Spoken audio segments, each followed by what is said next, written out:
Okay, good afternoon and welcome to Beyond the Headlines, coming together to address appraisal bias, presented by the Fair Housing and Commercial Property Division of the Pennsylvania Human Relations Commission as part of our commemoration of the 55th anniversary of the enactment of the Fair Housing Act.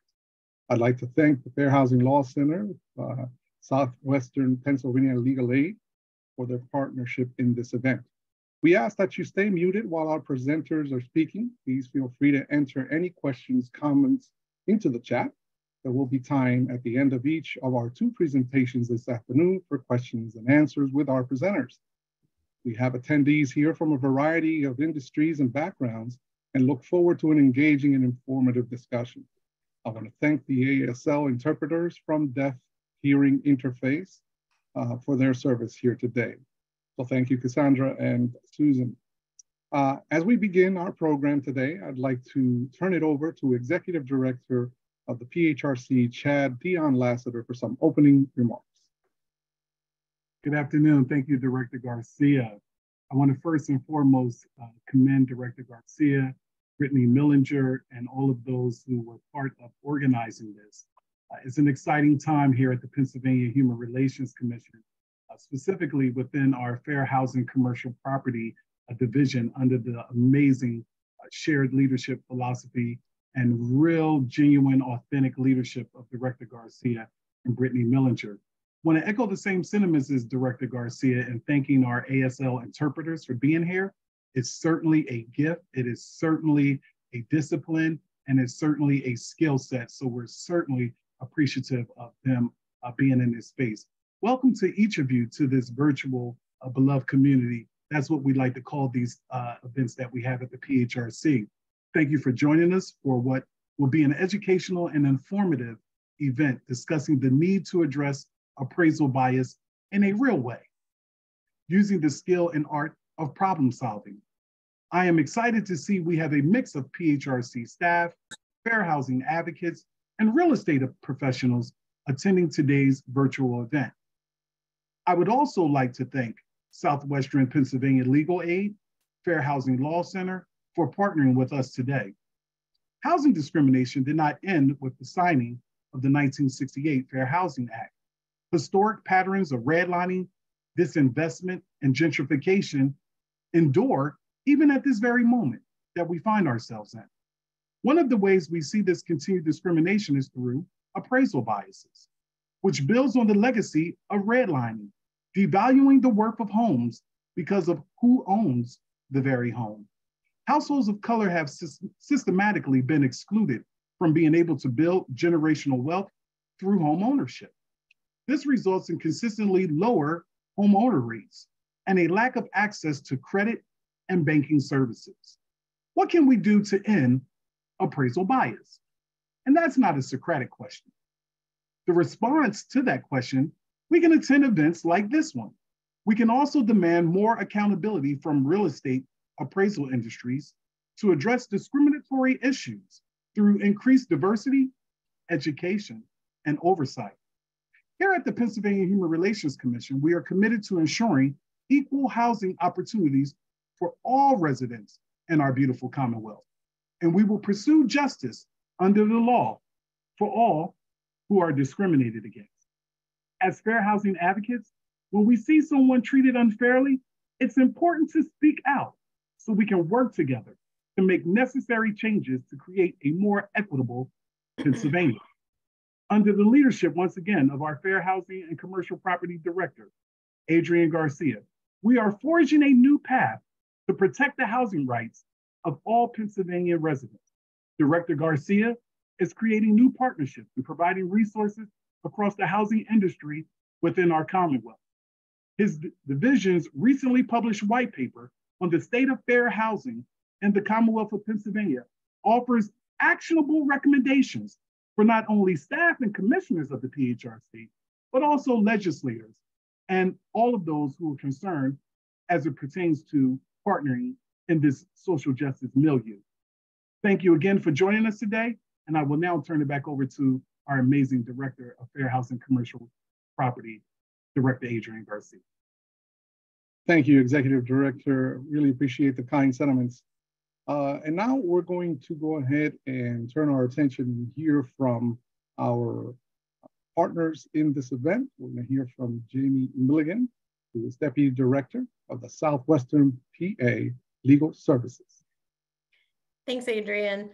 I just want to take a quick minute and thank the Pennsylvania Human Relations Commission for inviting us to collaborate on this event.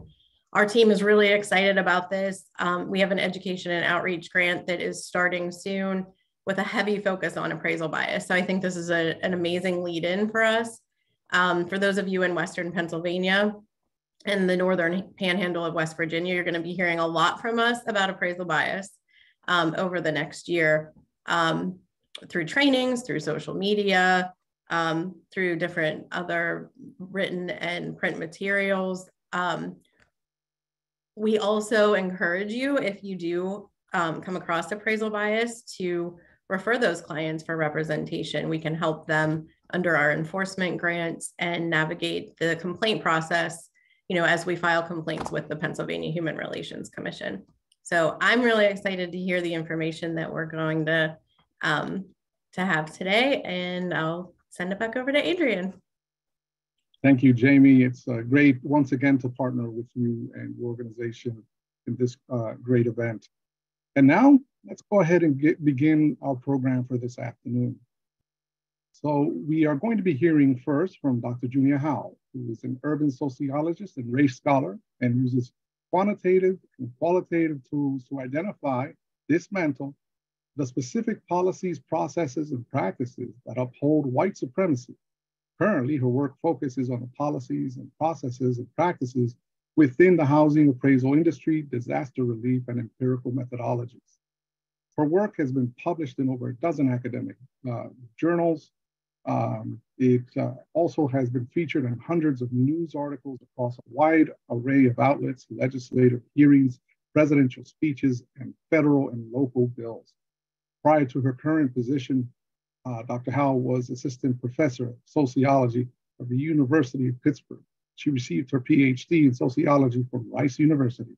Please join me in finding that little icon for reactions on your Zoom and give her a warm round of applause, Dr. Junia Howe. I almost forgot to unmute myself. Thank you so much for that very warm and generous introduction and all the wonderful reaction hands of welcoming. I feel welcomed into your beloved community. This is amazing to be here. I want to start with just a couple quick, one personal and one technical note. So my personal note is I had the wonderful privilege of being with all of my siblings who live across the country this weekend, which meant there was a lot of like toddlers and babies running around, and one of them lovingly gave me a head cold. So I am really working through a very sore throat and a cough today. I have like 3 different glasses of different kinds of hot water with honey and cold, etc. I got my cough drops. Sadly, you're not my first presentation of the day, so just bear with me, please. I am sorry if I sound as ridiculous as I feel like I probably do sound. So that's my personal note. Give me some grace. I'm sorry, I'm fighting a head cold. My technical note is I'm going to use a lot of visualizations today. We already heard in the beginning, a couple people, shared that they were driving or didn't have a camera, or etc. If you're driving, please don't look at your phone. It's fine. All the key content will be said. But if you are able to look at your screen, please do. I'm going to have several visuals behind me that I won't fully be articulating every piece of, and it will help you get the full experience. So with that, not only do I know that some of you might be driving and in different places of the state right now, but that you guys, as have already been said, are from a wide variety of different kind of work when it comes to the housing industry. So from people in the for-profit market, people in the nonprofit market, and obviously most of you working on the government side. But just merely by being here, I know that you have some sense of wanting to pursue justice in the realm of housing. So we have our first poll. We're gonna have 4 polls today to help me understand who's in our virtual room and communicate with you all. So hopefully you can see that going live. Oh, I just read the note that there's an issue with the poll. So there's not a poll. So hopefully we'll get the other polls running. I was going to ask you kind of what roles that you're playing. Oh, there it is. Wonderful. Okay, technical issue solved. Thank you, team who are working on that. So what this poll is asking you is, what role do you play in pursuing justice in the housing? I'll let you read it and I'll take a drink of water.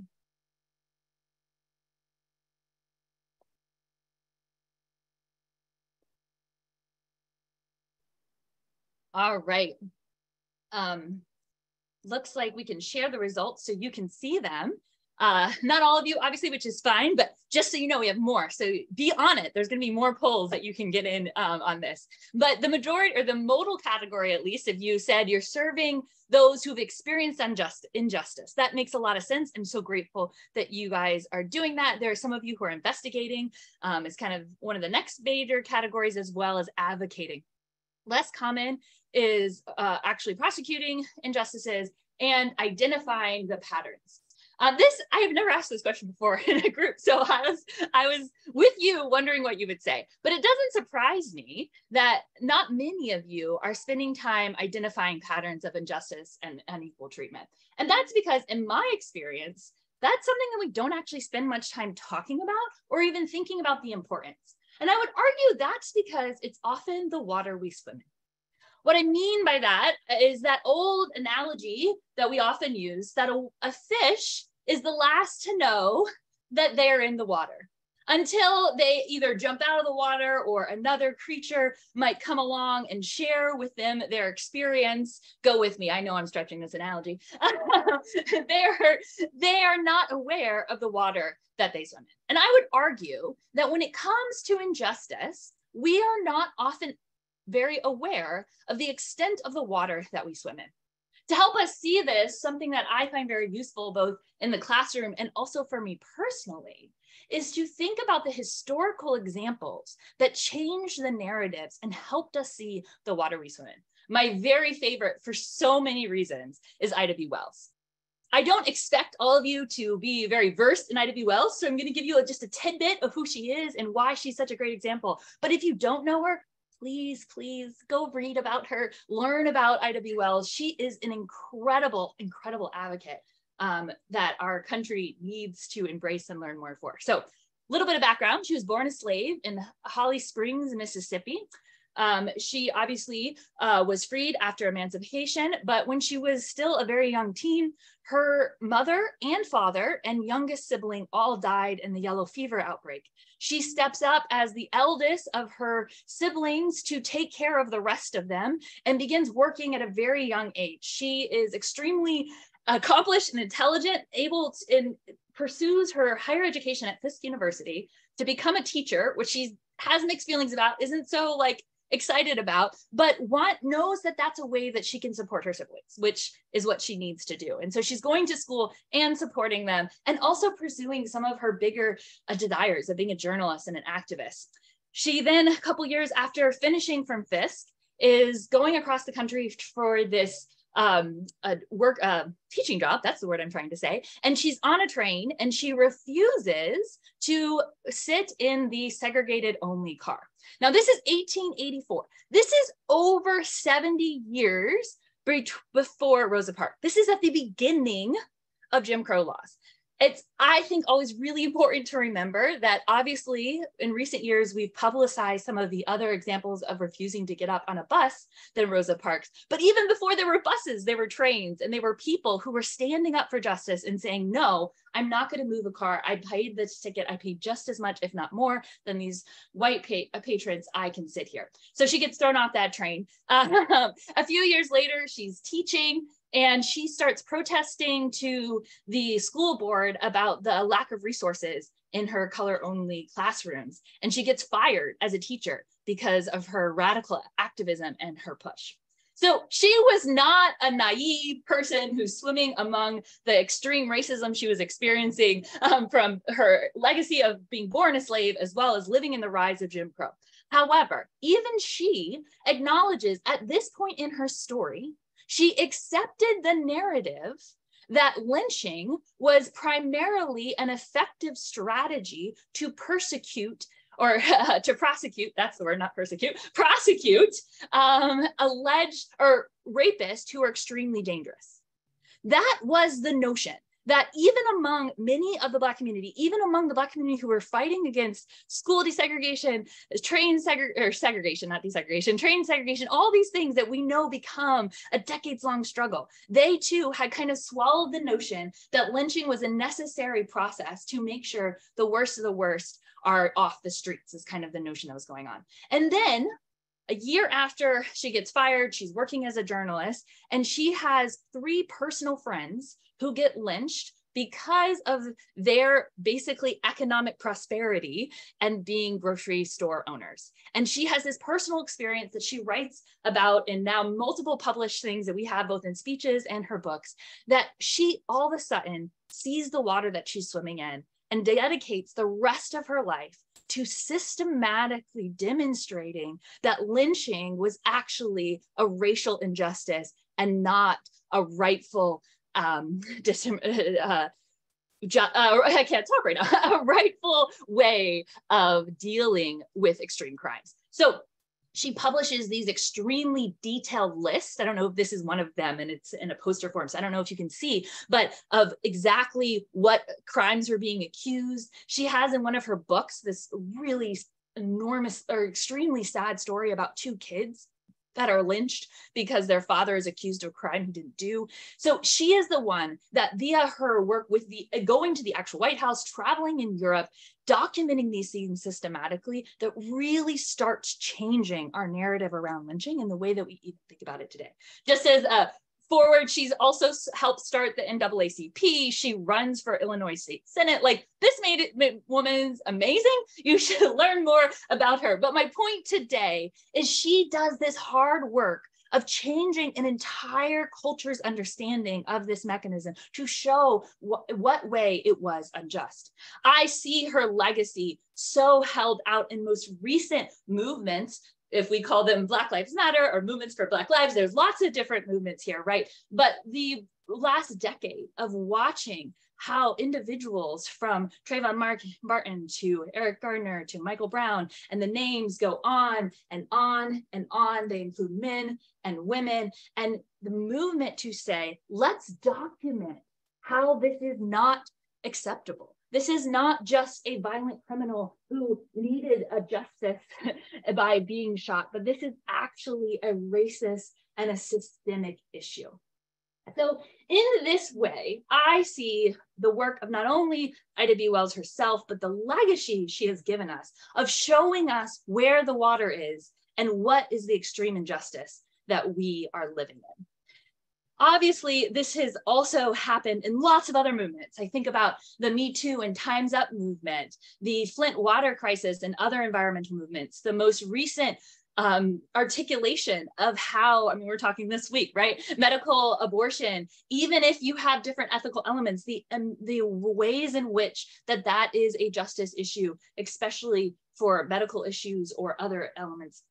A couple of weeks ago, the investigation that was put out in the New York Times, I believe, about the immigrant children who are being forced to work in what we have long considered illegal conditions for children, right? So there are lots of movements. So we're going to try our poll again. And I'm curious, even if, for example, for me, the Me Too Time's Up movement was not something that was surprising to me, but the activism that went around that actually changed even how I thought about it. So I'm curious what movements in recent times have shifted your views and your perspective because they've reframed or given you new data around issues.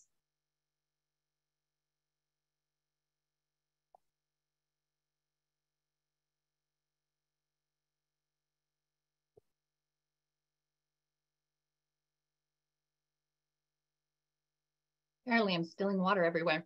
Good thing we're not in person. You can't see the mess I'm making. Thank you for those of you who are filling out the poll. It will end in a second, but I am just, it's really interesting to think about how many of us have been moved by so many of these movements. I would say that is true of myself. In many ways, unsurprisingly, given the national conversations we've been having, the most right now is police brutality, followed by trans rights, and then sexual harassment and medical abortion. So all of us have been moved and thought about new issues differently because of the ways that those who are advocating for justice by actually illuminating a new issue, not just investigating it, but illuminating it, have helped us see it. So I would argue that that also obviously historically has happened in housing. When I think about Ida B. Wells and her legacy and how that happened in housing, I think about W.E.B. Du Bois and his work in the 1800s. Again, this contemporary to Ida B. Wells, and how he was really transforming what we understood about racial injustice in housing. Of course, very notably, Martin Luther King's time in Chicago really pushes off a lot of the housing movement that happens in the 50s and 60s. Dorothy Gautreaux is obviously really critical in the ways in which that lawsuit pushed the actual passage of the 1968 for housing, which we are celebrating in this very event, as well as work by Joyce Landner, ooh, I couldn't say that name for a second, and the ways she really pushed us to rethink the ways that we were thinking about racial inequality, particularly around public housing, and particularly the demonization, the undue demonization of public housing and Black neighborhoods. Again, if that's not a name you recognize, I highly recommend her work. And she, unlike the rest of these on the screen, is still alive and still doing amazing activism. So we have obviously, all of you have participated in many ways in a long legacy, a decades long, even a century long legacy of helping us understand how, particularly for what we're talking about today, how racial inequality is embedded in our housing industry. But I would suggest that most of that work has ignored the critical element that appraising plays in this story. And obviously, in the last decade, that has increasingly been a story that we're telling.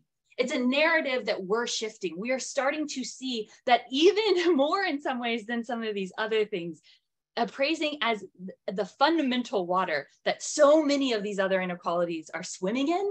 And if we don't recognize its racial bias, we are not able to grapple with the bigger picture inequality. So given that, I want to know what you all know about appraising. So this one has a couple of questions. We're just hitting the polls, and I really appreciate that you're engaging with me. This has a couple of questions about logistically what you know and what you know about the racial inequality. Hopefully it will come up.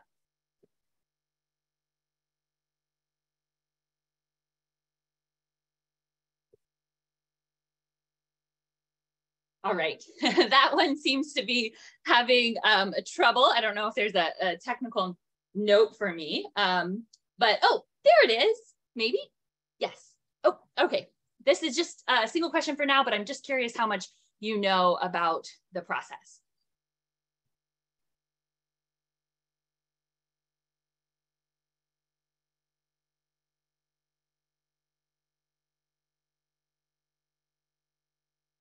All right, I really appreciate you guys going along and giving me some feedback. It always helps when these virtual things, I have no clue who's sitting in the room, so it means a lot that you're answering these questions for us. So I'll share the results of this one as well. And just so we all know, in general, you guys say you have some to limited knowledge. So I'm gonna try to explain that, but if we get to the end and you're still like, so what exactly is a normal appraisal? I'm happy to go in even more detail, but that's just kind of a helpful base that I know and we all know that's kind of where we're sitting at. So if you're over there in expert knowledge, know that I'm playing to the crowd a little bit, and some of it you might know, but hopefully a lot of it is actually even new to you.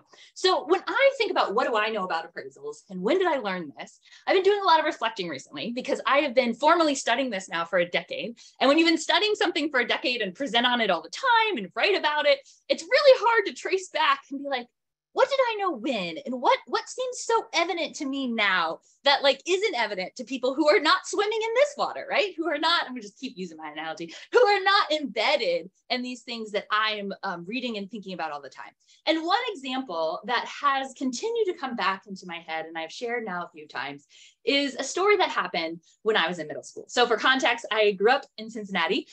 So neighboring state to Pennsylvania, and as was already said, I lived in Pittsburgh for a while. And one of the things I loved about Pittsburgh was how similar it was to Cincinnati. And so I know many of you can empathize with this stark racial segregation that is true of, if not all, most of our cities in the US. In Cincinnati, the Black population is concentrated kind of in the middle. I like to call it the I shape, and the white population is concentrated on the east and the west. I grew up right kind of smack down in the middle of the city. And this memory I have comes from a time that I was in middle school and my dad piled me and my sister into the car to go check out a used piano of this family who's moving out of town. The reason we were there, could care less about. I didn't play piano. I didn't care at all, but I got there and I was immediately intrigued by this house. Okay, I was in middle school, but I'm still just as nerdy as I am now. Probably not a huge surprise. But when I got there, I was like, oh my gosh, Daddy, this is our house's twin. It's so cool. And these are pictures that I retrospectively found from this time in the 90s. So the houses are, were about like this. And I was just fascinated by going in. It had the same layout. It had the pocket doors. It had, if you guys are familiar, again, this is similar to other houses in Pittsburgh, et cetera. It had those fireplaces with the Victorian green marble. Like, who thought that was a good idea? But apparently somebody in the early 1900s, and they're everywhere, right? So I was just super intrigued by this. And as we were walking out, my dad, little did I know, was also intrigued because he was into architecture. I come by this honestly. And he pulled the houses for sale. That's why they were moving. That's why we were looking at their piano. He pulled the real estate brochure out of the little plastic stand in the front yard, pre-Zillow, pre-internet here. And he was aghast to see that the house was for sale for $275,000.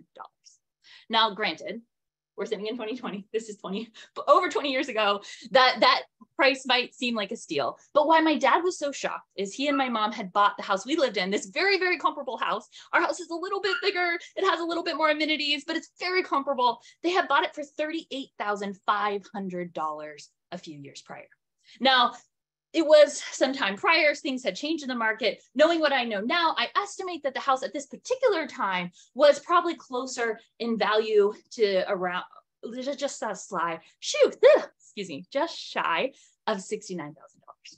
However, this is still a mere fraction of what this was. And so my dad was really aghast, and he began talking to us about the ways in which why this happened. So I'm going to pause and ask you, we're going to launch our last poll.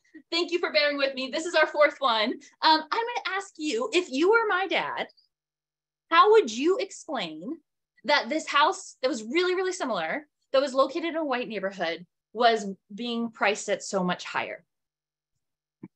Hopefully. I love technology when it works. And then when you're sitting here not working, you're like, ooh, how do I make this less awkward? Hopefully it comes up. But why it does, think about, even without my pre-known answers, what you would say to your own child or your own self about how you would explain this.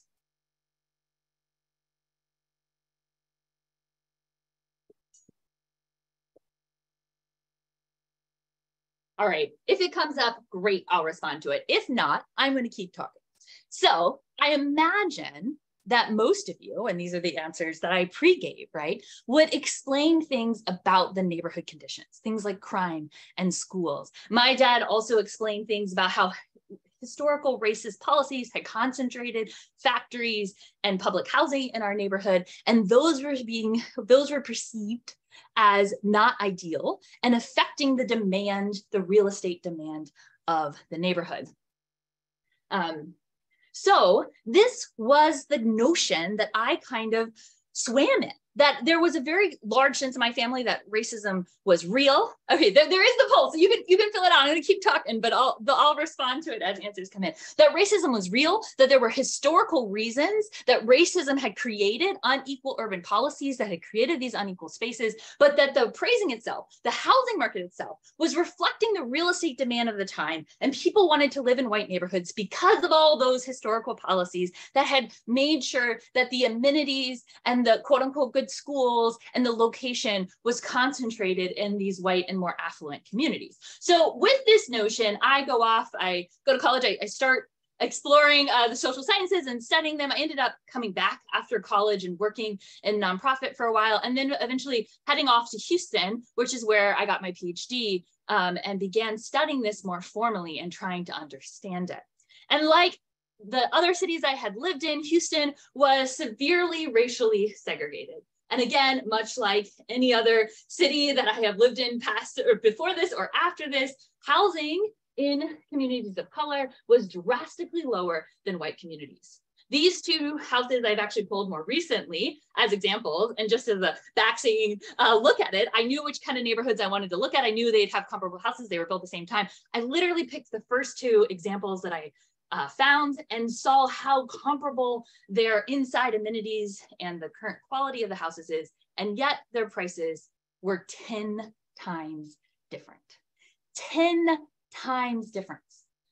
These were the observations that I started to say something's up here.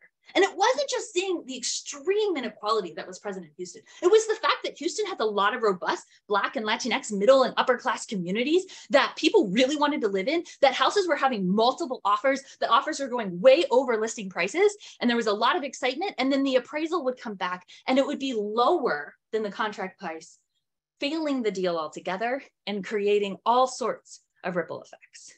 And these are the observations that led me and a co-author to begin saying, what's going on in appraisals that we're not talking about? I will pause real quickly for those of you who did fill out this last poll. I appreciate it. And as wonderfully, I think I could be wrong, but when I started studying this 10 years ago, we had a very hard time getting anyone to even believe that racial bias was happening in the appraisal method. But you guys think it's the most common reason that this might be happening, which is great. Then I don't have to convince you as hard as most of my audiences as I move forward. But you also recognize schools, crime, socioeconomic status. These other things are playing a part. Thanks again for filling out that and rolling with us, as the timing is never ideal when you're dealing with technology. So we began investigating this with qualitative data, meaning we're interviewing, we're following appraisers around, we're understanding what's happening, asking them how they're processing things, making observations, reading their training manuals, going to their trainings, all of those kind of things to understand that process. And we noticed that appraisers were picking comparable homes for their appraisal process, which is the critical piece of actually how you get to an appraisal value, based on race. Now, granted, it is illegal since 1977 to say that it's because of race, and few appraisers ever write that in any kind of documentation. They are not explicitly violating that law. But when they explain to us how they picked the appraisers, that's when race became very central. For example, one appraiser gave us an example of appraising a house in the historic Black neighborhood of the 5th Ward and explained that if they couldn't find a comparable home that had recently sold very close by, they were more likely to pick from other Black middle class neighborhoods that have very different histories and are very different than would they pick from the 2nd Ward, which is very, very similar to the 5th Ward on all sorts of factors, except that it's predominantly Latinx. Another example was from an appraiser who was appraising a property in the near North Side, which is a deed restricted middle-class Latinx neighborhood, which, by the way, they called the ghetto, and explained that they would not use the Heights, which is the most comparable as far as, sorry, I moved my slides around and I confused myself. I'll get back to that. They said if they had to pull a comp, they would pull it from Quail Valley, which doesn't even fit in my map. It's 30 miles away and a lower class Latinx neighborhood. Moreover, they said they would not pull a comp from the Heights, which is the most comparable as far as architecture, deed restrictions, the socioeconomic status, schools, etc., because that neighborhood is majority white. In fact, if they had to pull a comp for the Heights, that they couldn't find one in the Heights, they would pull from West University Place, which is one of the most affluent white neighborhoods in the city. It was clear in interview after interview, situation after situation, that their understanding of what made a property comparable was the neighborhood composition that it was located in. Yet, of course, we wanted to figure out, is this systematic? Is this everyone? How much is this effect versus the other historical factors that we know do matter in the ways that race is playing out in the community? So this was right after Dodd-Frank had passed, and we knew that Fannie Mae and Freddie Mac were putting together a new uniform appraisal data set. And we naively were like, awesome, let's get it. We can do a national analysis. Yeah, so that took over 10 years. But in the meantime, we do have that data, and I will show you at the end, which is very exciting because it was a 10-year fight. But in the meantime, we weren't just going to stop. We're going to use other proxy data to be able to understand kind of what's going on. So we pulled not from the appraisers themselves because we couldn't get it, but we pulled from tax assessments. We did all sorts of comparability tests to make sure that they were a robust estimate on the neighborhood level of appraised values. And we pulled in data on all sorts of things from schools to parks, et cetera.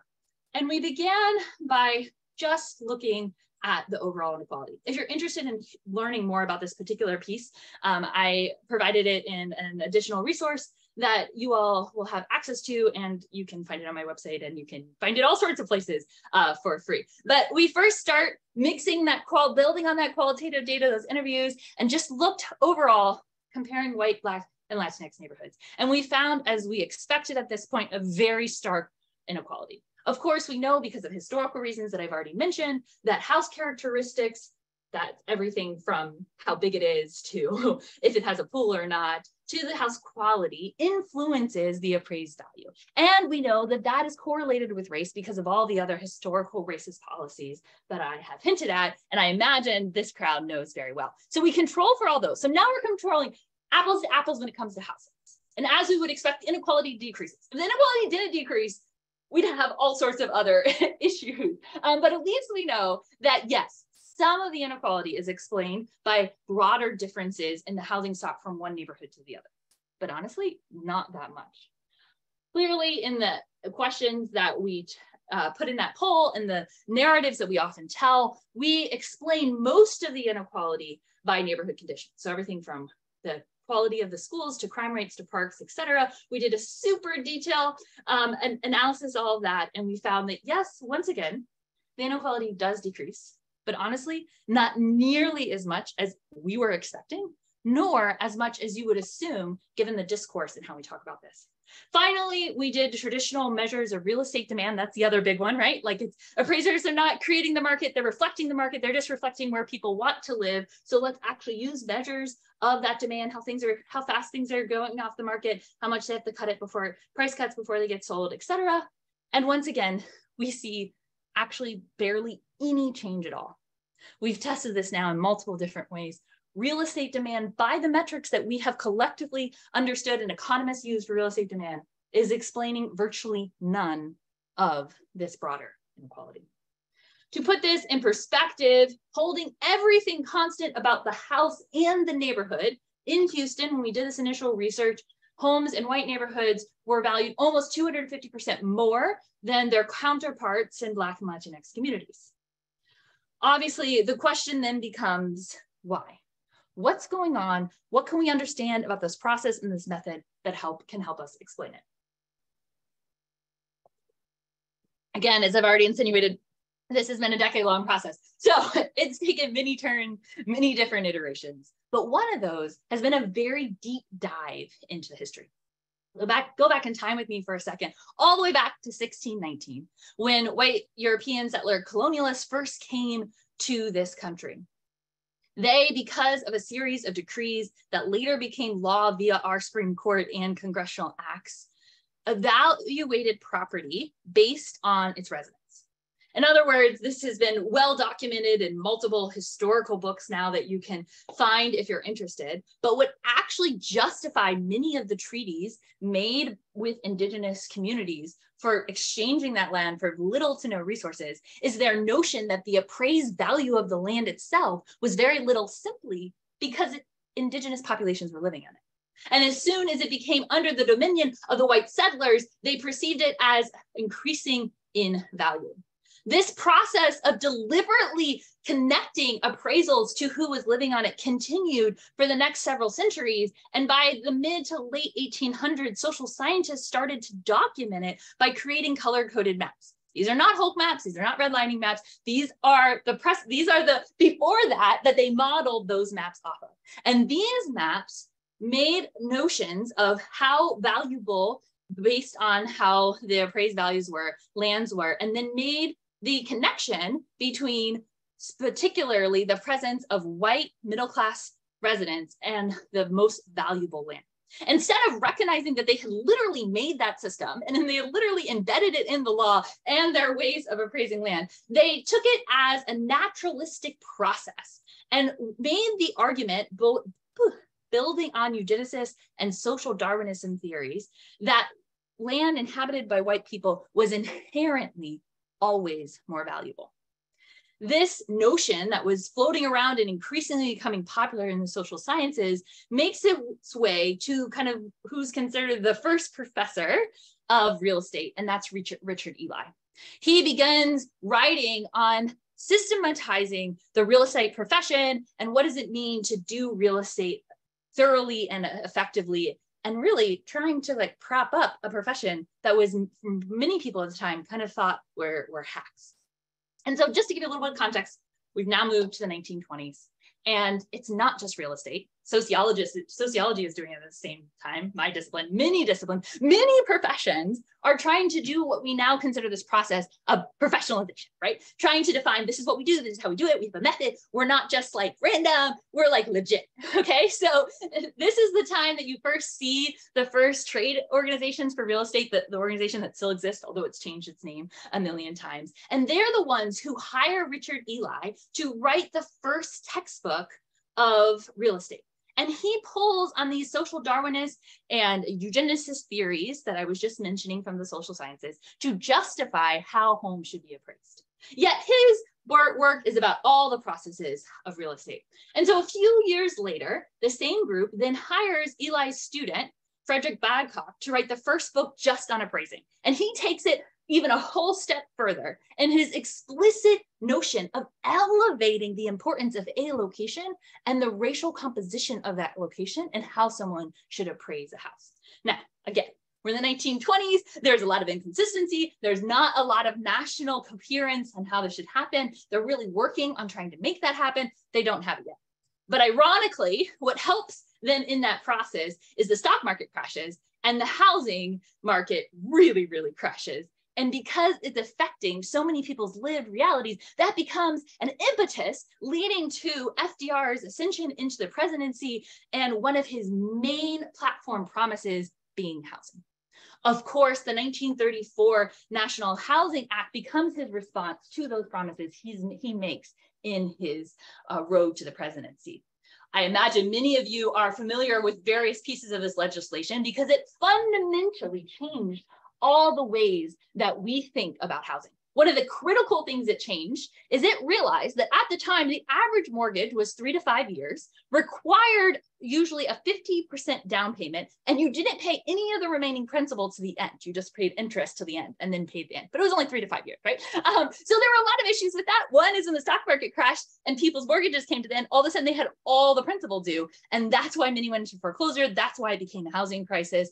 Also, there wasn't guarantees about the appreciation. And so people were putting their life savings in things that were banking on them. There were all sorts of levels of issues where the FDR and his administration realized if we don't fix this, we're going to end up with another economic crisis. So one of their solutions was to extend the average mortgage to 15 years. Obviously, later that becomes 30, and to change the structure so that you're paying both interest and principal, you're paying the same amount. The things we just think are normal and given, those were all introduced in 1934.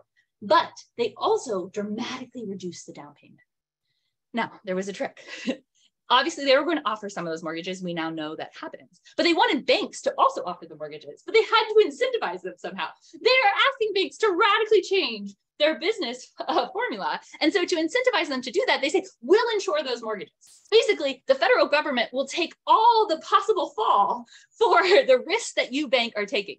I just can't ever say this and think about it without being like, wow, 2008 and the pandemic, right? Like our federal government literally set up a system where it's taking on the risk of these mortgages. But in order to be insured, they wanted it to be appraised. And so that's where we get back to this appraisal story, because they hire none other than Frederick Babcock, the guy I was just mentioning, to actually be a federal employee and write the first underwriting manual. And him, alongside the Homeowners Loan Corporation and the newly formed appraisal trade organization, creates a systemized way of really pushing forth this understanding of appeal and location, but particularly elevating the sales comparison approach that had been inconsistently and rarely applied before that, and saying that this was the approach that could be used across the nation to ensure that a home was worth something based on not only its location,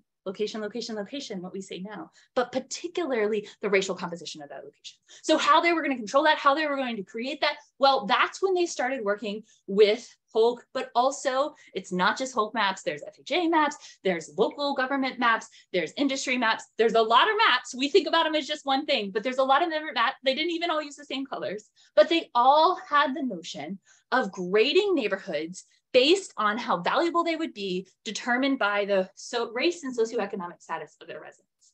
Generally speaking, white affluent neighborhoods were given a grade A, or as color-coded in most of the maps, a green, and then it went to blue, yellow, and red as the socioeconomic status of the neighborhood went down and or the racial composition became more Black, Indigenous, or Latinx. These, of course, became the dominant way not only that lending was happening, but appraising was happening for most of the 20th century. As again, I'm sure all of you are very well aware, in '68, fair housing passes, that restricts some of these practices, but the appraising is basically not really at all touched in that first act. It takes a series of court challenges as well as other legislative acts culminating in the Community Reinvestment Act of 1977 to fully say that appraisers may not explicitly use race as their justification for home value. They can't use the physical map, and they can't say it's because of the racial composition. However, they made no changes to the sales comparison approach. The sales comparison approach deliberately pulls on past historical sales to justify current sales. So they were literally saying, keep using a method that we know we built on a racial hierarchy and just keep using it to justify this process. They also did not do anything to change language around ideal buyers or how people should be selecting these comparable sales that we now know are extremely still racialized. They just said you can't explicitly use race. So if we look past 1977 and say, okay, so since that time, how has the racial inequality in appraised values changed? And simply just looking descriptively, not holding anything constant, not being fancy at all, we can see that the appraised values across white communities and communities of color, that gap has not only persisted, but it's actually doubled from 1980 to 2015. Both stark and depressing news, and news that suggests that there's more going on here than just the pulling of previous sales. This work was the impetus for our second big peer-reviewed publication on this, also available in all the previous locations that I mentioned. In this work, we took this descriptive piece and then held constant those things that we were holding constant in our work in Houston. So housing quality, neighborhood conditions, all those fun pieces. And we find that not only does this not explain racial inequality, when you look at the historical perspective, race is mattering more now. The gap is getting bigger now than it was in 1980. In 1980, there was more of an overlap between class and neighborhood conditions and race. And so when you take out those variables, the effect that you are thinking about is just the quote unquote race variable, when really all of them are racialized processes. But that effect was smaller than it is now. In other words, race is increasingly mattering for people's lived experiences of how much their home is worth. This also means that it has dramatic effects on appreciation. If a family bought an identical house in an identical neighborhood that was worth some magical way, this is an idealistic situation, the exact same amount in 1980, that house appreciated $225,000 compared to a house in a community of color that only appreciated $31,000. These differences are a huge piece of the growing racial wealth gap. If you're not aware, the racial wealth gap is not only enormous, it is growing. And this is one of the reasons why. So this data has gotten a lot of attention and it's led to part of justifications for the PAVE report and many other things that I imagine that you guys are at least indirectly aware of. And part of that was then advocacy around releasing some of this uniform appraisal data set that I mentioned a few minutes ago. Why that was important was because there was pushback from the industry that us and others who had begun studying it over the last decade were all using proxy data because we couldn't get the actual appraisal reports. Again, we had done a lot to make sure that that proxy data was absolutely as robust as we possibly could make it, but it was proxy data. And so by releasing the aggregated form of the uniform appraisal data set, they allowed us to actually use the reports and see if this story held. Now they did not release individual reports because of privacy issues. So they released it aggregated, meaning up to the census tract level, but that still totally allows us to do a robust analysis. So we combined it like we have previously with neighborhood characteristics on race, socioeconomic status, housing stock, et cetera, as well as things about the parks, the services, the amenities, the retail, all the things that we say should matter so that we can, again, hold those constant. Now, much like our other national study, that social problems piece that I just showed you, we recognized that if we threw all the neighborhoods in the entire country and one model, and we're like, voila, what's the inequality? We're going to end up with a hot mess. And we end up with a hot mess because, as I know you all are very well aware, houses in San Francisco are not the same as houses in New York, which are not the same as houses in Wichita, Kansas. And by what not the same, what I mean at this moment is their values aren't the same, right? So San Francisco's average home value is 1.5 million, considerably higher than Wichita's 200. And for those living in western side of Pennsylvania, at least where I have lived, you all know that those East Coast numbers, even Philadelphia in the same state, can be drastically different. So given that that methodological challenge, what we actually decided to do was to run analyses in each metropolitan area separately. And we needed those metropolitan areas to be big enough to be able to have a robust analysis. So that included 105 metropolitan areas that had at least 500,000 residents and at least 50,000 residents of color. Yet we didn't just run 105 models. No, I'm a little too insane for that. You probably already picked that up. We did a model for each of the 9 years that the FHFA released. We also did a model looking at the data that they released on sales appraisal, refinance appraisals, all the appraisals together. Likewise, we did models looking at controls and non-control, oh, sorry, I skipped ahead. We did models looking at the mean and median values that they released, again, just as a robustness check.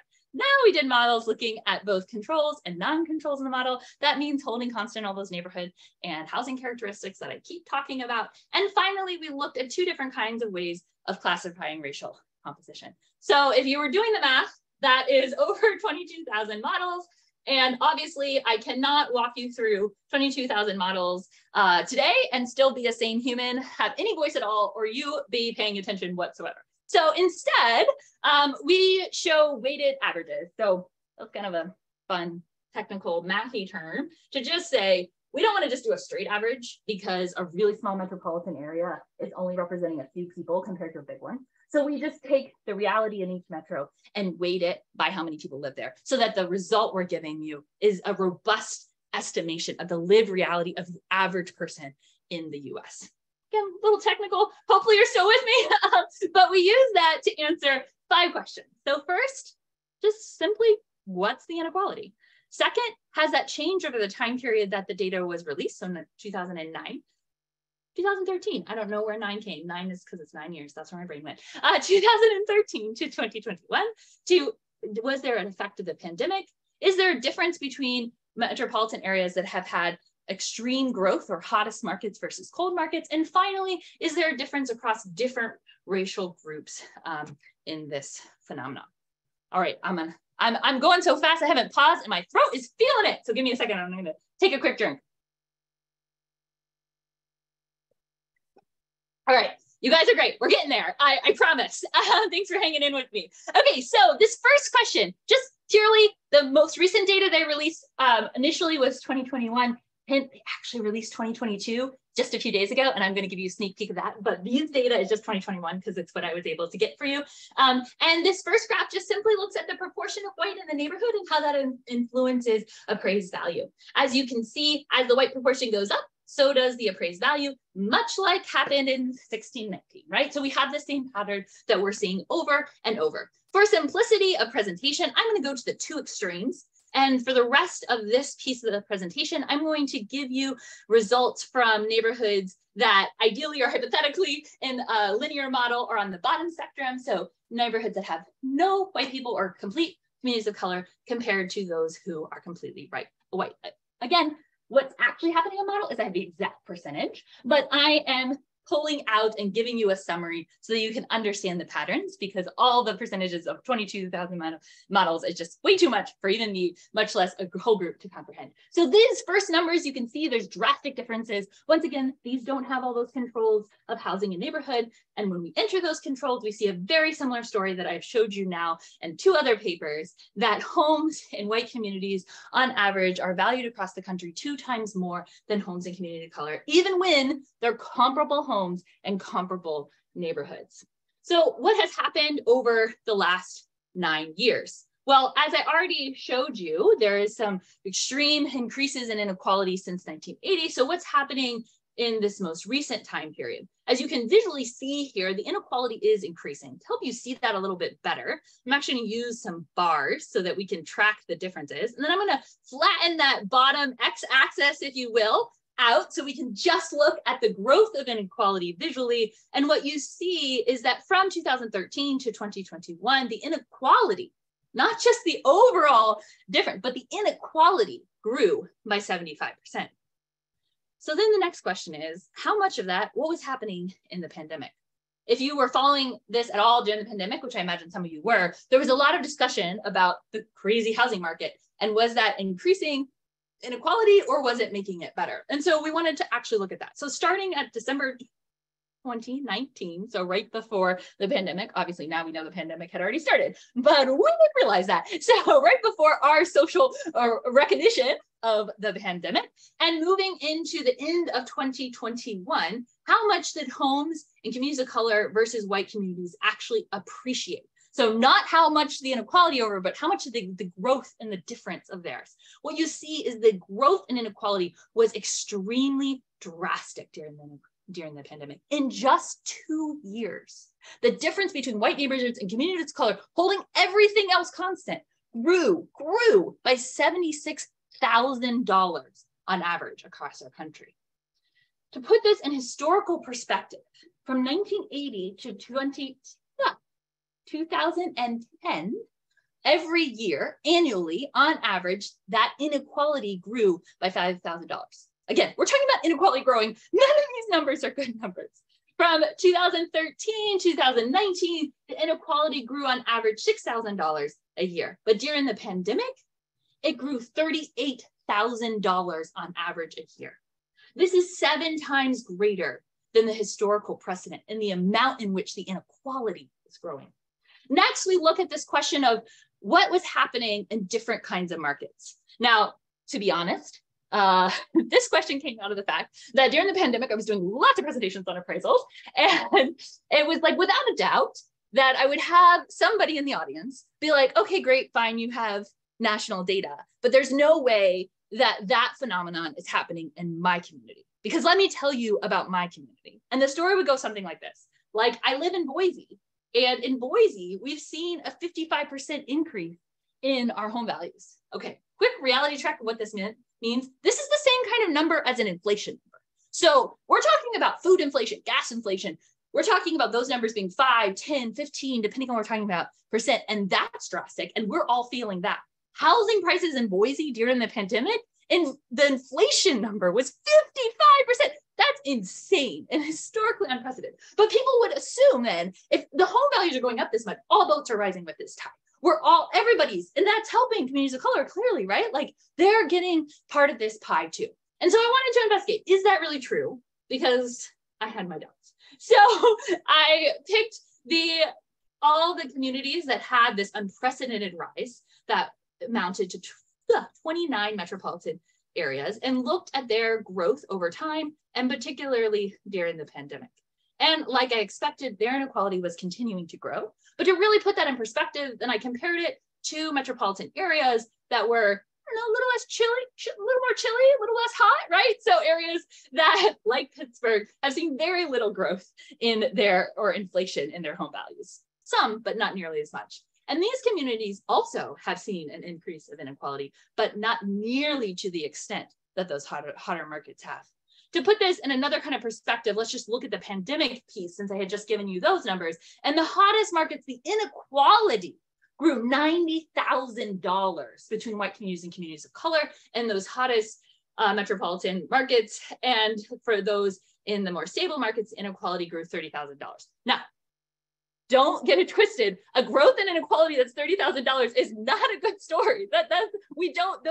Those communities are not sailing into the sunset on equity. Their inequality is growing, but the inequality in the hottest markets is growing 3 times faster, suggesting that all boats are not rising with that tide. In fact, those communities are seeing the biggest impact of this inequality. And finally, as I've been sharing so far, I've been using the term communities of color versus white communities, and there's a reason for that.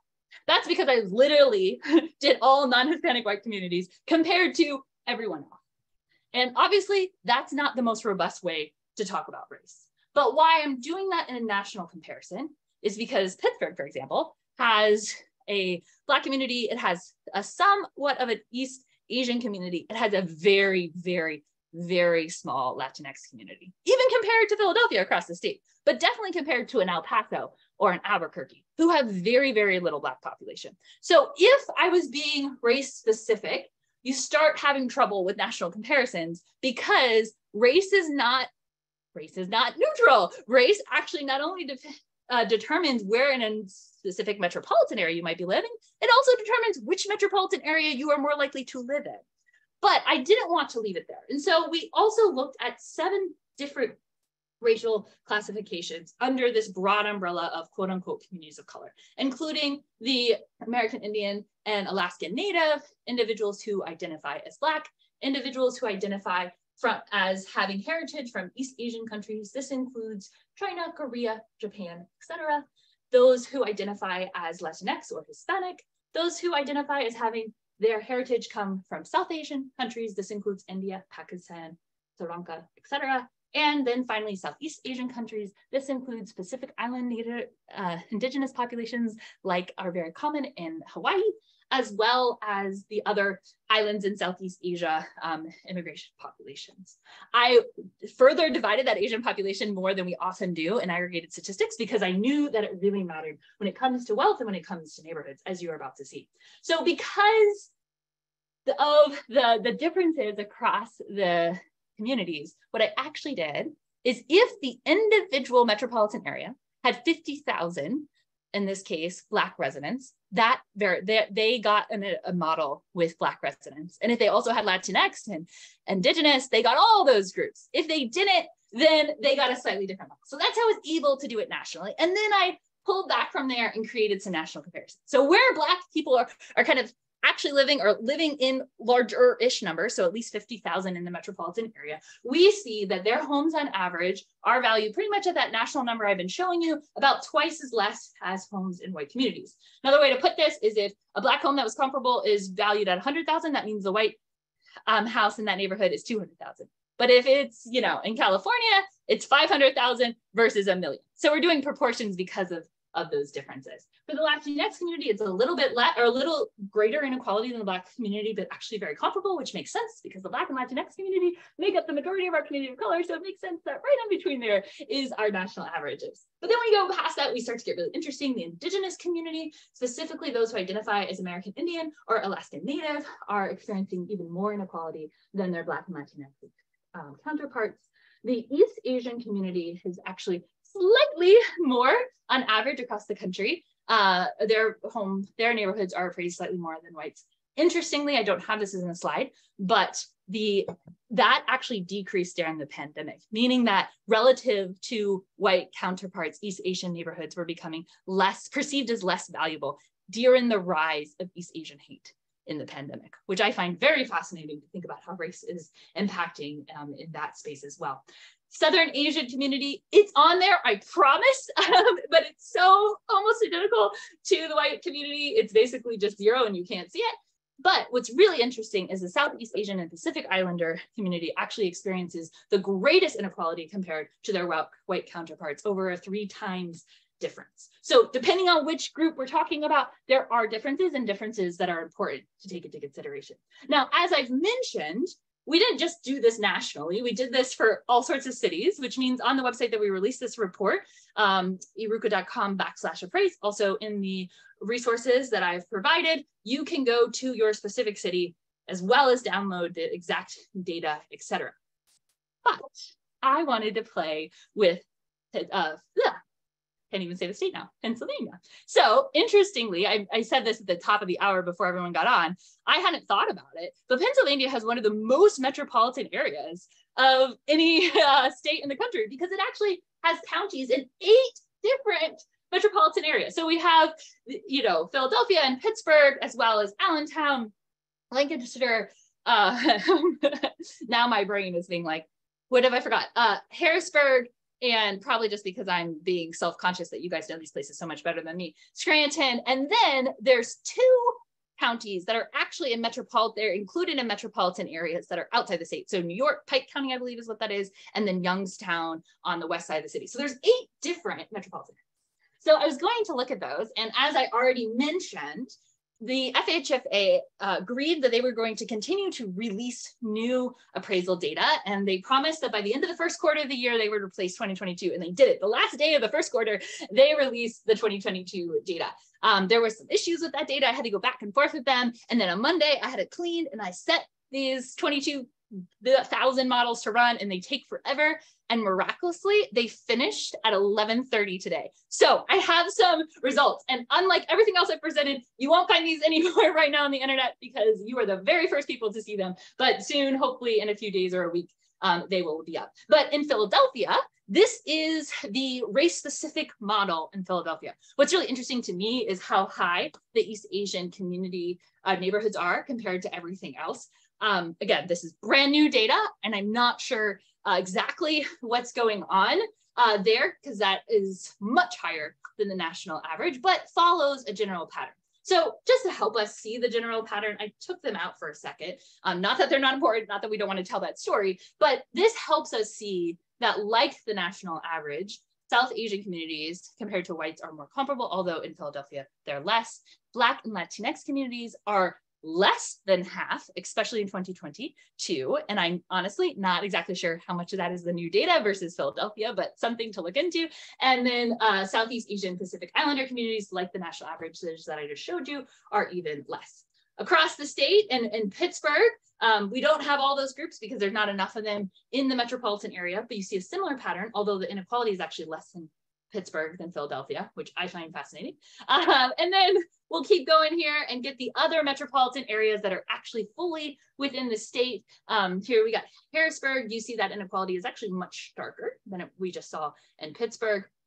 And then we have Allentown here. There isn't enough of a robust Black community, but there is a robust Latinx community. Again, you see a little, this is very much like Pittsburgh, just a different group, which I think is interesting. And I don't know enough about Allentown to explain why, but maybe some of you all do.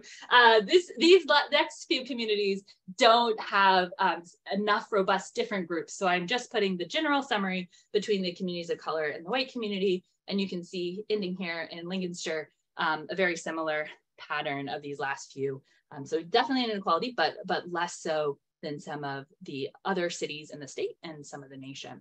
I didn't include those counties that are, their metropolitan areas are mainly in either Ohio and New York, because that gets a little complex, but you can look them up at least for the historical data and hopefully soon for the new data if you're interested. So as I conclude with my talking part and turn it over for you guys to talk to each other and back to me, I want to point out something that I find really essential. Anytime we talk about inequality, we have an implicit bias that we start to assume that those on the upper end of the inequality are the standard, and thus make, again, an assumption that everything else must be broken or something must be wrong. And when we make this assumption, our solutions often lend us to think then to fix it, we have to pull the brokenness up to the standard. But what this actually does is it normalizes whiteness and assumes that whiteness is a neutral baseline, that race is not affecting what's happening in a white neighborhood. That's just how it should be. Race is affecting everyone else. But in reality, when we look at the historical trajectory, both in the longer span as well as the most recent inequality due to the pandemic, we see the neighborhoods that are out of step, that are changing, are not the communities of color, they're the white communities. If we also put this in the historical perspective that I was mentioning earlier on, when we talk about settler colonialism and indigenous communities and their relationships and how this unfolded, it is the white communities' over-appreciation of their own presence, not to mention how they ingrained that in what we now colloquially call redlining maps or the appraisal process more generally, that have created much of this problem. If not, I would say all of it. So in order to address it, we need to not just try to make sure that everyone is entered into our party that we know is already a bad party. It's already an unequal party. It's already a system that's creating a lot of issues. We actually need to change that party. We need to change the actual appraisal approach that has been driving this. To do that, I would argue we need to do two general things. First, we need to address the past, and then we need to look forward to the future and what that might look like.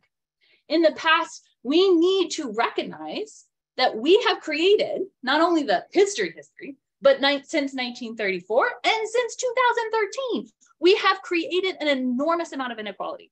And even if we come up with a perfect system tomorrow and we start it and everything's equal past that, if we don't actually address the inequality that we've created, we have an enormous legacy of wealth inequality created just by our housing.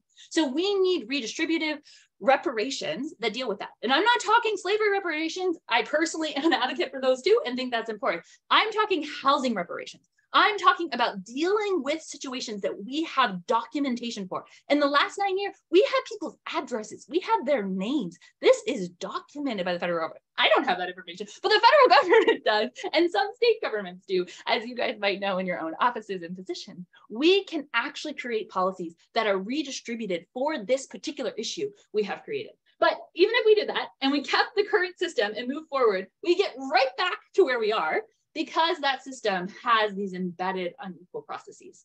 I argue that we need to not only create and build on the technological tools that are helping us systematize the appraisal process, but we need to rethink the very notion of its connection to resources and land, et cetera.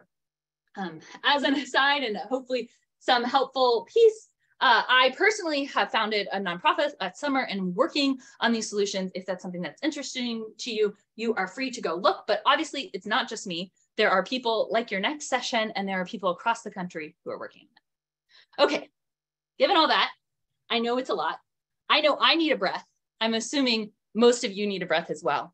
If you are able and in a place where you feel comfortable, would you mind standing? If you're driving, please don't stand, obviously. But if you're not, you can still participate. But if you can, will you stand with me? And I'm going to honestly do a breathing exercise for you just as much as me. And we're going to clean the slate and go to our next thing. So if you will, if you're standing, you can close your eyes or not, but I would invite you to breathe in for 5, 4, 3, 2, 1, and breathe out 5, 4, 3, 2, 1. Raise your hands up for 5, 3, 2, 1, and let them go back down for 5, 3, 2, 1. I invite you to circle around your neck and roll your shoulders. I invite you to shake out your hands and your elbows, shake out your legs if you are willing and able, and let all the tension and information and speed that this last hour has be released from your physical body as well as your mental capacity. Okay, we have a few more minutes together, and I want us to have an opportunity to engage with each other and then with me. So this is what we're going to do. We're actually going to move into breakout rooms for a minute. These are going to be randomly assigned breakout rooms. And so you're just going to get who you get. And I ask that you guys check in with yourself and with each other. Specifically, I'm going to ask you to use this acronym to think about how I want you to check in. So first, what were you surprised by in the last hour and so? That's our S. Our U is what are you uncertain about? What just doesn't quite match with your experience, or you just didn't quite understand it, or something is just not sitting right. What are you uncertain about? And finally, now what? What do you want to know more about? What do you want to do in your own profession or role? What's next? Now what? Acronym here is SUN. So hopefully I'm sitting in a beautiful sunny space. I hope all of you are too. We are going to check in with our internal and each other's suns by asking, what have we been surprised by? What are we uncertain about? Now what? So how this is going to work is in a minute, you'll be invited to join a breakout group. Go in there. I'm going to be bouncing around. If you see me come in, keep talking, pretend that I'm a fly on the wall. I'm going to keep myself muted. I just want to see how you guys are doing and hear some conversation. In a few minutes, we will come back into the big group, and I'm going to ask a few people to share from their conversations and take any logistical or practical or even big picture questions from the group. All right, you guys did such a good job with your reactions earlier for the clapping. Can I get some thumbs up reactions so I know that we are understanding these general instructions? And then I will ask the tech team to go ahead and set up those breakout rooms. Thank you for the thumbs up and send people on their way.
Hello?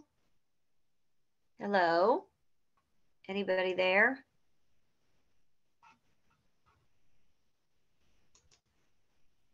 I am.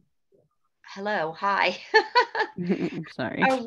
What is this? Are we supposed to be doing something in these breakout rooms? You know, I missed it. I'm on lines right now and I received 2 calls through.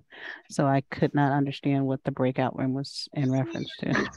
I don't either. And I don't know whether, will it automatically reroute us back to the, It will. It will. Oh, it will? Okay. Mhm. Because I desperately need the CLE. I'm thinking I don't want this to get messed up. Okay. How many are in the breakout room? Did she say? What's that? Did she say how many were in the breakout room? No, she didn't. Okay. You're Stephanie, right? I Hi, am. everyone. You're still in the main session right now. I can try to reroute you to a breakout room if you weren't able to get to a room. I wasn't just a moment sure. to help you out. are we supposed to be talking in the breakout room, or what are we supposed to do? Yes, the breakout rooms were set up for discussion. I'm going to see if I can send you to a room right now. Just give me for a couple minutes. Okay, thank you. Absolutely. Brittany? Brittany, can you hear me? Yes. So, oh my gosh, my throat is done. So it seems like there's very inconsistency of like anyone talking at all or being lost. So I say, go ahead and like say we're going to close in 60 seconds, or because I think a few are talking, but there is enough that's not, that I don't want to lose people. Yeah, I ran into some tech issues. They could hear me, but they couldn't speak. Try to do it through the chat, and that was unsuccessful. And I'm like, well, maybe I'm causing this. So let me get out of here. Maybe they can talk amongst themselves. So yeah, I'm not sure, but definitely seen some issues. So we can invite everyone to come back now, and then those who are talking to come, we can tell them that we'll close them in a few minutes, just so we have it. For those who are sitting in this space, and if you would like to unmute yourself and share a reflection because you had tech issues or just weren't going to a group, or would like to ask a question, I'm open to facilitating with the 42 of us that are sitting here until we wait for everyone else to hopefully rejoin us. Go ahead and raise your hand if you would like to say, just since there's 42 of us, so we can facilitate it a little bit.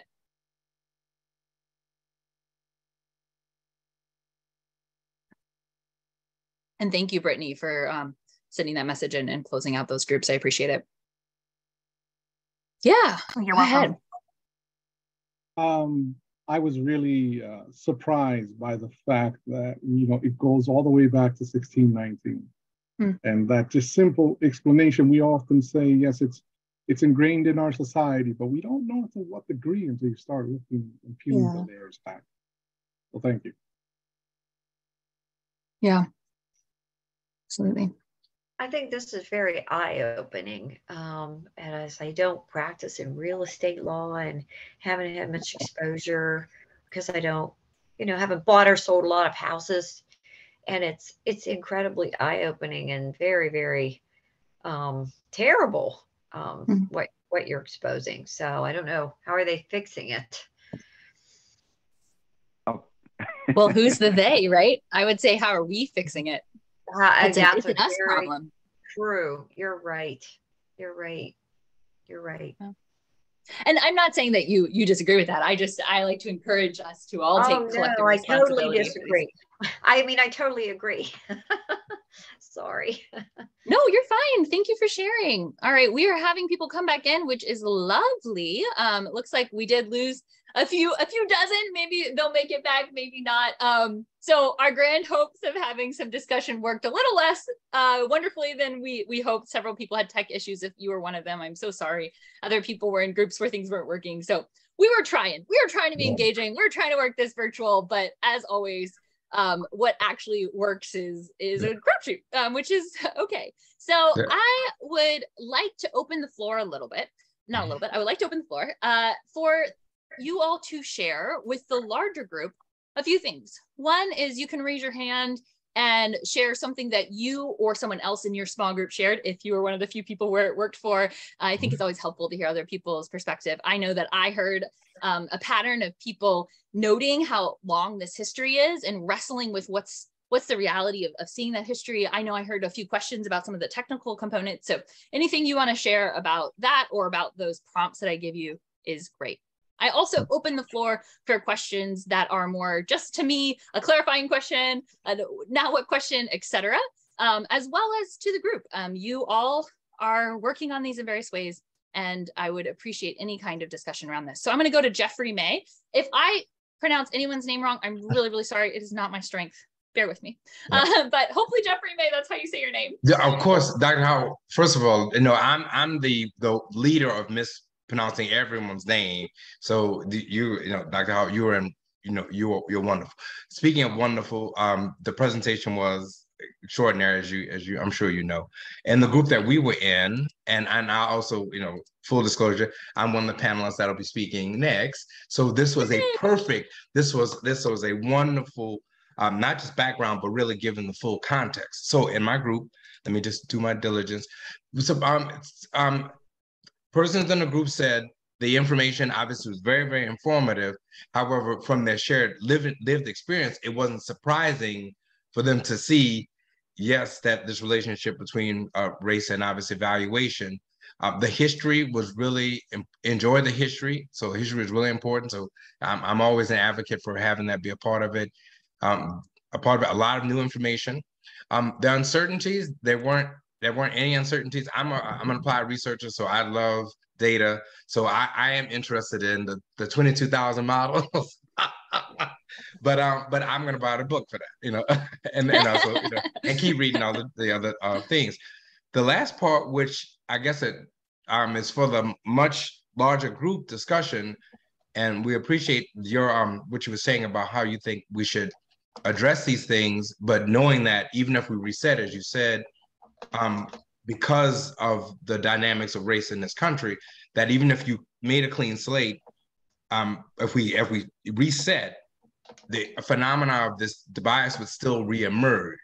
So the questions that were posed in it said, how do we change it? And I thought this was really a great question. If I'm a new homeowner and getting an appraisal, how does the new owner know that their appraisal is correct or fair? And and they were saying comparing other, comparison data and other things like that, but nonetheless, the dynamics that you described so detailed and wonderfully, just as you said, if it's a new slate, it would still reemerge. So that was the group I was in. That's what we shared. Thank you. That was so helpful and a wonderful overview. Looking at time, because I don't want to impart on Jeffrey May's time that's coming up. So I'm going to take all the hands that are raised, and I'm going to keep the questions in my head, and I'll respond collectively at the end, just so we make sure everyone gets. May I ask a quick question? Yeah. I want to be able to talk to you. I mean, I'm afraid that I won't know who you are this call, because I am in a position to bring you back, because I really thoroughly like. So hopefully, there's some way I can get in contact with you. Because of my position in the Pennsylvania Association of Realtors. Okay, so we have to work on that. Hopefully. Okay, we can make sure that happens. Okay. And honestly, the easiest way to find me is my contact page on my website. So if you Google my name, that's right there, or look at the program and know my name. If you Google my name, it will come right up. Okay. The blessing and curse of having a unique name. So yeah, and we can come back to that, but let me make sure. Yeah. Let me make sure I get to David Moore. What was the question and comment that you wanted to share, David?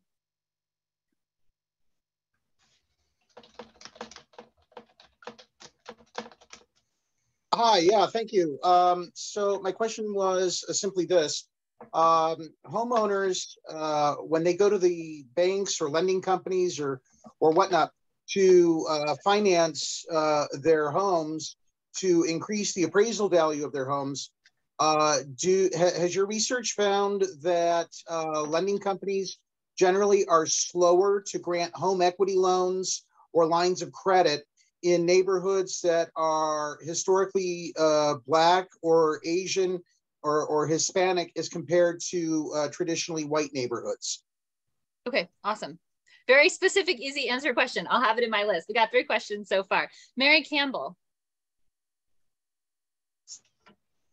Yes, thank you for all the information that you gave. Quite informative. I enjoyed it very much. I want to know, but I was at a conference in Washington and it was stated that 97% of the appraisers are white males. How do we get people of color into those fields to even out the plane at least? And yeah. Bishop, one other thing, because it's already on record where people got houses. How do you give them back the generational wealth that they're truly owed? Yeah. Is there a plan for that? Thank you. Absolutely. Thank you. Joanne, I'm going to totally fail at your last name. I'm sorry. I'll just let you say it because you unmuted, so you know I'm talking to you. It's Tosti Vasey. Thank you. The best I had was Popsy Zazzy, so I'm used to it. comments that we had, we were actually just barely got to the what now question, because there were 5 of us in the room. So we technically worked well. The surprise was from several people, they were not surprised. The uncertain one that we came up with was posted a surprise and an uncertainty is that the presentation showed urban data, but there wasn't any rural, and there was 2 of us in the room that live in rural areas, and we suspect that it's relatively the same, but we don't have that data. And me as an elected official, I've got a council right now that says there's no problems with race. And until I can show them that, yes, this occurs here in our little town, we're not going to get anywhere. Yeah, yeah. That's convenient that they think that there's no problems with race. Always useful. Thank you. Thank you for that. All right, so I think I have 5-ish questions. Let's see if I can hit them quickly. So going back to Jeffrey May's summary and questions, one of the issues raised was individually, if I'm going to get an appraisal, what do I need? What can I do? I want to caveat this by like, I study appraisals. I am not your legal counsel. I am not your real estate counsel. So, you know, those are all my like legal caveats. And then there's the like, what does Junia do when her siblings or someone she loves is buying a house? And this is like, truth be told, what I think is the best way to do this. So it's kind of silly, but to go on Zillow, because I have my issues with Zillow, but they have some nice maps. And if you don't know, there's a toggle on Zillow where you can look at recently sold houses. Super useful. So not what's for sale, not what's for rent. You can look at what's recently sold. You can then go into the area in which you are trying to buy a house or have recently bought a house, you know, whatever, or you're helping someone, your personal situation, and you can look at actual comps. What you want to be looking for is, are they recently sold? Are they actual comparable homes? So square footage, style, et cetera, et cetera. Then, if you really want to be technical, the actual information about that home is publicly accessible via your county's appraisal data set. Now, or office, excuse me. Some areas are city, most are county. That's why I say county, but it is public information. How easy your county makes it to get that information depends on where you are. And I'm sure you probably already have a guess on how easy, but you can use the convenient map of Zillow to get an idea. And then you can look up specific addresses and pull that information. With that information, you can go in armed with information before you ever look at the actual appraisal of generally what comps they likely should be pulling. And you can use that to help you identify kind of the most egregious cases of injustice. So pulling from very far away, using houses that aren't comparable, making adjustments in the second, like the back part of an appraisal sheet, if you've ever looked at it, where they make additive and subtractive adjustments, if they're like 30,000 for a bedroom, or, you know, something that just is like really out there. Those are the ways that you can start actually identifying a specific case that you might be able to go up the chain of complaints, and also just to know for yourself before you actually put an offer in a house or try to refinance what's actually possible in the actual system. Now, that's all with the caveat that that's complying with the system that I strongly argue is racist, right? So if you are living in a predominantly Black area, you are suffering from the broader concept of the racism, and getting the right comps is not going to solve that problem. That's not the solution. But individually, if you're dealing with it, those are tools that are free and accessible that you can be armed with to be able to at least have the information and know when something is so egregious and out of line of our current racist system, because it's so racist, that you have some current legal leverage. Everyone moved. Okay, is there a screen share? Sorry, I don't know what just happened, but it threw me off. Let me, in my trying to keep things in my head and go quickly, I'm going to say the, wow, I lost like all the questions. I had them. Jeremy May, can you give me a 2-word summary of the other question? Because my brain just went blank when it all disappeared. I think the next one was Mr. Moore. He was asking about looking at the in mortgage lending process, You were saying if the home equity mortgages, if there's a right, difference but in you the had lending, a second question. lending. You had a second question. You answered. That was actually that was it. You Okay, were good. good. Thank you, Doc. David Moore's question about, is there time slower with equity? I have not done any empirical research on time lag, so I have nothing to tell you about time lag. I can tell you they are less likely to grant equity to homes in communities of color, and they're more likely to appraise it lower and grant less value.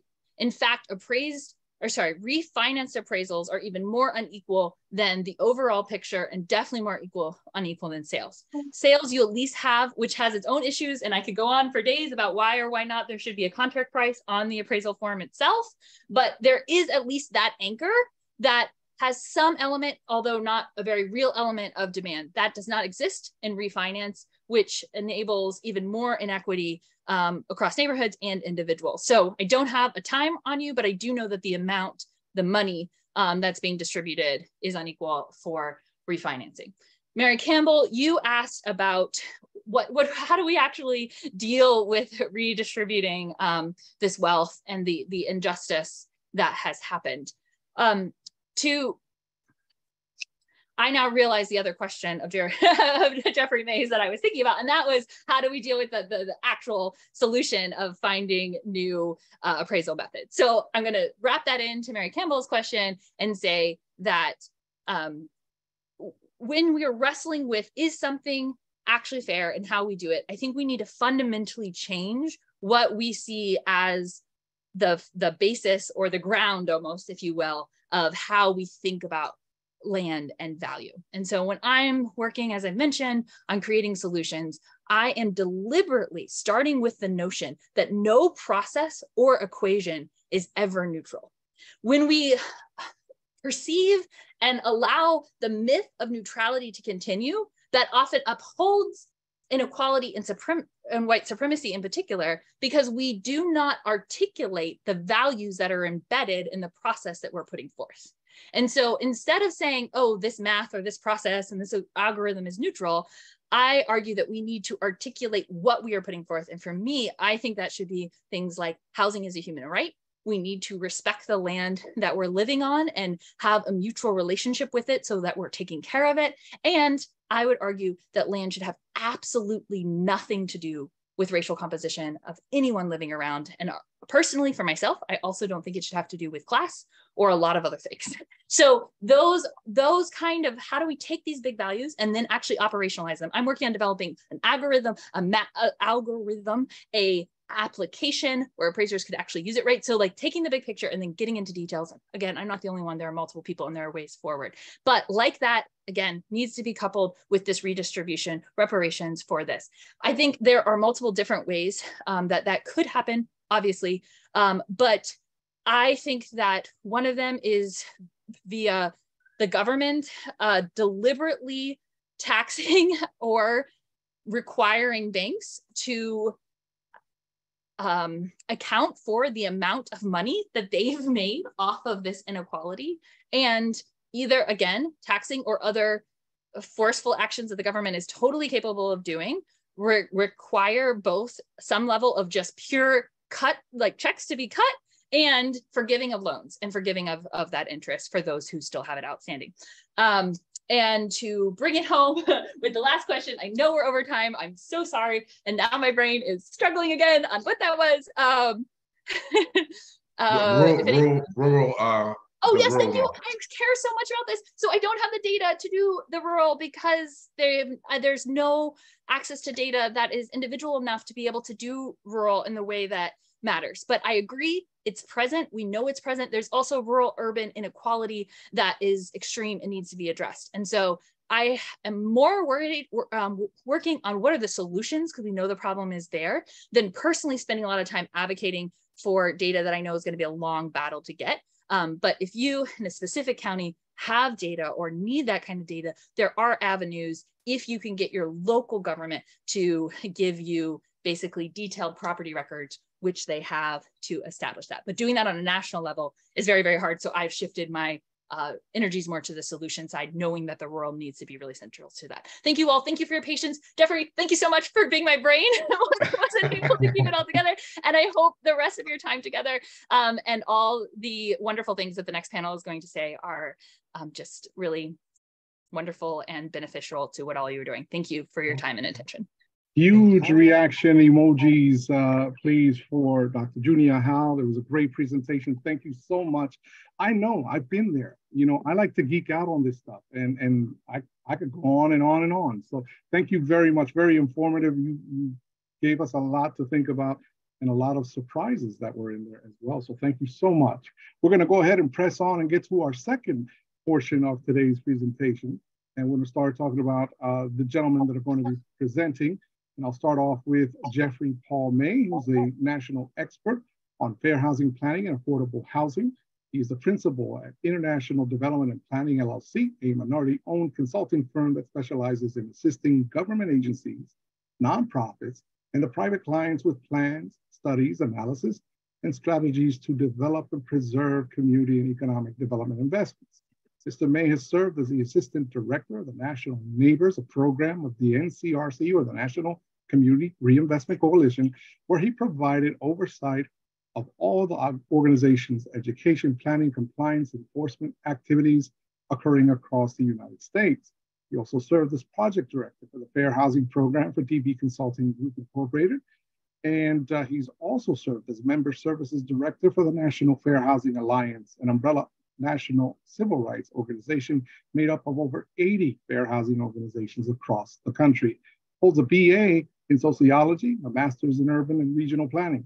He's a member of the Fannie Mae Housing Impact Advisory Council, the National Fair Housing Alliance Board of Directors.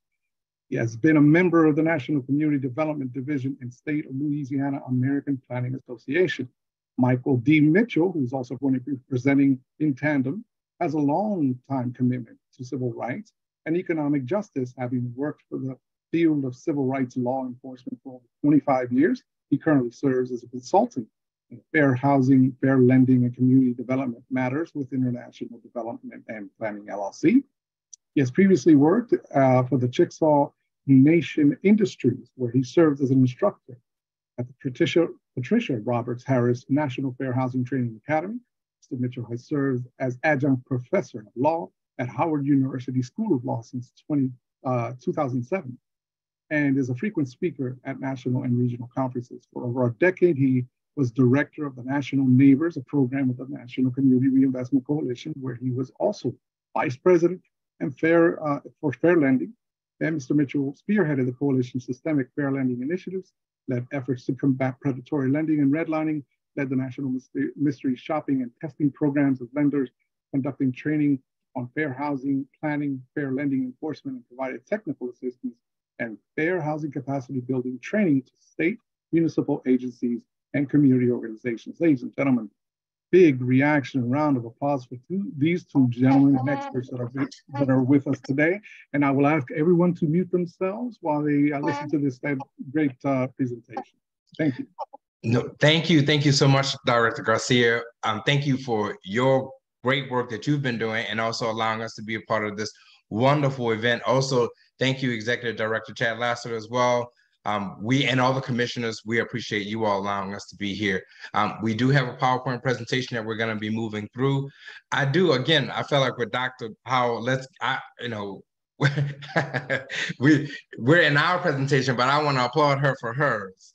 Because actually what her presentation did wonderfully is actually give the broad context and very detailed context of the data that we're going to be talking about in terms of investigation and enforcement and what we can do. So I do want to thank you for that. We do have, as I shared with you, a PowerPoint presentation, and I can share my screen or Mike can share his screen, or if the person who's responsible for the technology can pull that up. Just a little bit about us and thank you again, Director Garcia, a little bit more about us. We actually train all of the fair housing professionals across the country, those that work at Fair Housing Initiative programs and those that work at Fair Housing Assistance programs. The Fair Housing Initiative programs are the not-for-profit, typically agencies that receive funding from HUD's Office of Fair Housing Equal Opportunity. The FAFs receive funding from from the Office of Fair Housing and Equal Opportunity as well, however, underneath the FAP program. And those are state, local, and government agencies that actually investigate housing discrimination across the country. So we have the great fortune to be the lead faculty for the National Fair Housing Training Academy. So those of you, if I look familiar to you, I'm the bow tie guy in fair housing, official bow tie guy in fair housing. So if you've gone through the training academy, I may look familiar to you. Michael D. Mitchell may look familiar to you because we're the lead faculty, but we also are the faculty members that develop 3 of 4 classes. We've been in fair housing and enforcement of fair housing. I've been in enforcement of fair housing for over 20 years. Michael D. Mitchell has been in fair housing enforcement for, in fact, if you don't mind, Ms. Brittany, you can advance to the next slide. I'm just gonna keep talking a little bit about the work that we do and why we're here. So, oh, thank you. You can just leave it here for a second. So Michael is an attorney by training, and he has over 25 years of fair housing enforcement. I'm an urban regional planner by training, just to give you an idea. Architects build buildings, planners build cities, states, countries, depending on the type of planner you are. Data is my friend, so I am just overjoyed by the presentation of Dr. Howell. And again, I want to encourage everyone to go and look at and read and review, if you haven't had a chance to do so, the wonderful research that was been done by Dr. Howell. I will also advocate for the research that has been done by Dr. Andre Perry as well. These 2 experts have actually done us a huge service by actually providing a lot of information that we can use and we should use to actually do the work that across the country. We're gonna focus our remarks around initiatives to combat housing discrimination and specifically investigation of those complaints. This is something that, as Dr. Howell has remarked about, and many of you have actually remarked about already. In my group, we were talking about, this is what is old is new. So we know that the issue of discrimination in the home buying process has existed. And we know that in terms of the appraisal process, many of us, if we hadn't had experiential knowledge and knew from our experience, we knew that from all the things that were happening around us and the information resources that have, and I would say principally what's been put out in the media, we now may have a greater awareness of the discrimination that takes place in the home appraisal process. Again, I can't say it enough times. Thank you, Dr. Howell, for the wonderful context and detailed research and information, because that's the foundation for the work that we're gonna be talking about. So not only are we going to talk about the investigations and how we've conducted investigations and some examples of things that you all are maybe familiar with, but we also, as faculty for the National Fair Housing Training Academy,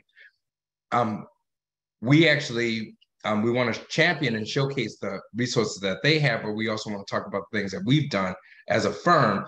But PAVE, HUD's, as you can see here, HUD's Property Appraisal Valuation and Equity Task Force that was put together by President Biden and Vice President Kamala Harris, as well as Secretary Fudge, Marshall Fudge, who's actually been the leader of the organization, really have actually tackled this issue very aggressively in an unprecedented way. We haven't seen the federal government respond the way that we've seen this administration actually address this issue. We've seen other attempts in previous administration, obviously in the meltdown of the 2008 crisis, but to really focus on appraisal, the issue of appraisal bias is something that really deserves all of our attention and all of our resources and our good work, because this generational wealth that has been discussed, the disparities that exist in home ownership and generational wealth, that middle class eroding, these things are playing a huge factor in how this is actually manifesting and what that means, not only for today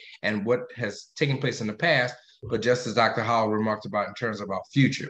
We are also gonna highlight and kind of talk about something that we're suggesting and trying to elevate, and at the HUD Training Academy, National Housing Training Academy, as well as International Development and Planning, we've been trying to exalt the use of the FIP and the FAP program, because these are resources that are being deployed at the local and state level to combat and address housing discrimination in your respective communities, how they are now working with other agencies and how they're working collectively, the FIPs and the FAPs are working together to really address and combat discrimination is taking place in the home appraisal process. So with that, if you don't mind, just going to the next screen. Next slide. This is just a little bit about me. We can move past that. What's most important about me that I'll say is that I'm here to serve. So I mean, no, you can move on to the next one. There's no, I'm here to serve and be a resource thank you so much for the country. And that's why I'm very fortunate to be able to do this work. With this, in terms of Michael D. Mitchell, I will spare him by bragging about him, but I will say again, I have had the great pleasure of working with this gentleman in the firm of international development planning, but also we're business partners in this firm. But also, I've had the great pleasure of being an employee and working for him as assistant director of the National Neighbors Program, which was the enforcement arm of the National Community Reinvestment Coalition. With that being said, I'd like to now give the floor to Attorney Michael D. Mitchell. You have the floor, my friend. Oh, really? Okay. Well, next slide. We certainly heard enough. No. Mitchell. Go ahead. So in our trainings, we often do an exercise where we are asking people, what do you look for in a home or a neighborhood or a community? What are the amenities that you want in that community that you live in? And I know Jeffrey has more specific instructions about it. So I'm gonna kick it back to you, Jeffrey, to add anything you'd like to. Great. And before I do that, and he did it, he just moved through that so quickly. Well, I got a great introduction, so no more is necessary. No, I think so. But that being said, he is actually, as a member of the California Bar, he also has been a law professor at Howard Law School, extraordinary scholar, fair housing scholar, legal scholar, and just overall extraordinary fair housing expert. So I am. That was it. I'm done. So in terms of what do you look for in the community, I want you all to actually put on your sociological, your sociology hat. We're in good company. So Dr. Howell, we're in your class, and I want you to use your sociological imagination right now. And what we want you to think about is, I want you to think about the home that made you feel like you were truly at home. This could be the first home that you've actually ever owned. This could be the first home that you've lived in. This could be the home that you visited with your cousins or your relatives during the summertime at your grandparents' home, your nana's, your parents' home. It could be the first apartment that you rented yourself as a student, or your first apartment that you ever rented and held, that you held on your own, or you shared with someone. I want you to think about that. And as you think about that, I want you to think about those things that made you happy, not just the four physical walls. That's easy. But I want you to think about all those things in the neighborhood, that really made it gave you a sense of home. So I'm going to kick it off, and I want you to put this into the chat. So the first thing I'm going to do to kick it off is, I'm from New Orleans, so I like live entertainment. So I like going to concerts. So I'm gonna kick it off and just say live concerts. I want you to put into the chat all the things that you like about that neighborhood, that community. Dominique said low crime, safety. Thank you. Space. Michael said space. Safe, rural, two-story single garden. That's right. Clean, quiet, access to shopping. Good schools. I'm going to open this up because I knew it was going to do this. Good schools, nice yard, family, nice neighbors, ability to have a yard, access to healthcare, walkable neighborhoods, feeling of security, sports fields. Yep. Community events. I like that a lot as well. Parks, nice backyard space, parks for sure. Yep. Good schools, secure, diverse, green space, woods. Can't keep my doors unlocked. That's right. Wonderful. Thank you. Allowed to have chickens. That's right. I got that. We'll just wait a little. What about, again, thank you for reacting. Allowed to have chickens. Let's think about some of those other features when we talk about, what about libraries? What about community assets? Banks. Thank you, Mike. Clean air. That's right. I also like water features. So I like to be I like seafood. So I need to be in close proximity to that. Supermarkets. That's right. Thank you, Director Garcia. Supermarkets. I'll take a few more. We'll wait a few more. Streams by. I like that. Pharmacies. That's right. Close to public transit. Let's think about if you are in terms of healthcare. you know, that's right, being in proximity to clinics or hospitals, houses of worship. Indeed, that's right. The synagogue, the mosque, the temple. It's a clean spring with waters that even bottle companies want to buy. Thank you.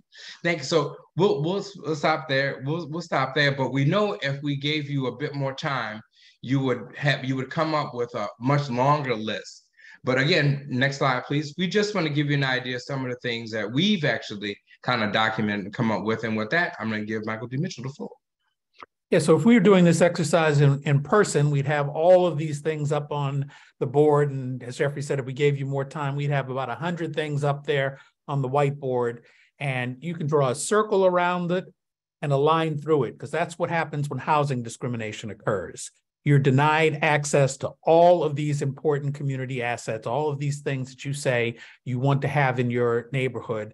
And it's done because of immutable characteristics, things you can't change about yourself: your race, your color, your national origin, your religion, your sex, your familial status, your disability, or other things that are protected in your state or locality.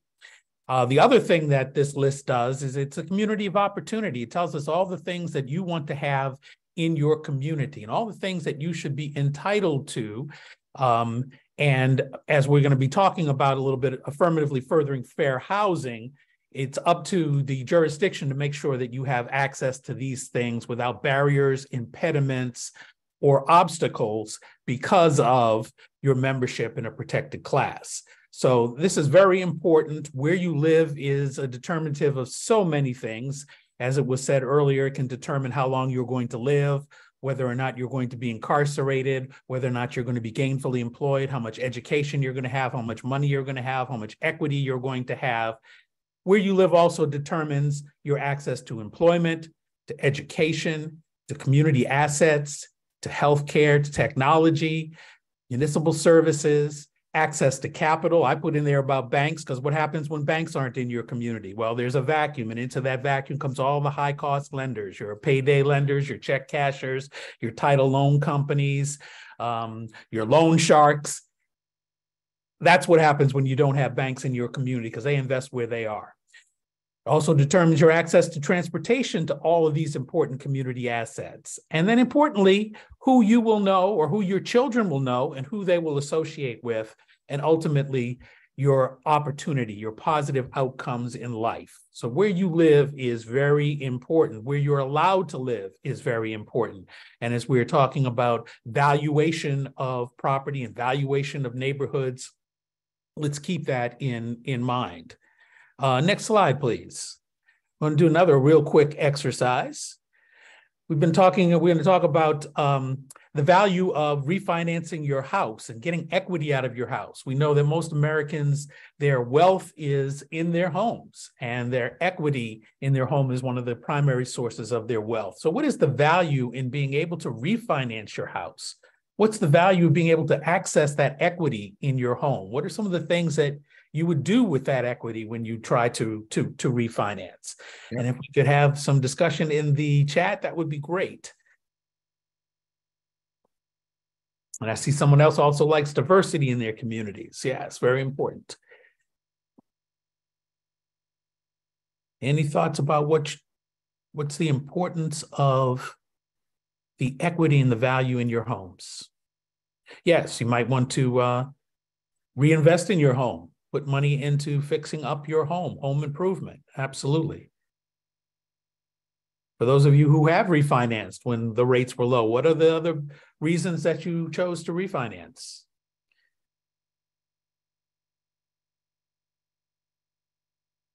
College for children, absolutely. Well, in the interest of time on this one, we're going to go to the next slide and give you some of the answers that we have thought about. And as things keep coming in, paying off student loans, refinancing allows you to make improvements on your home,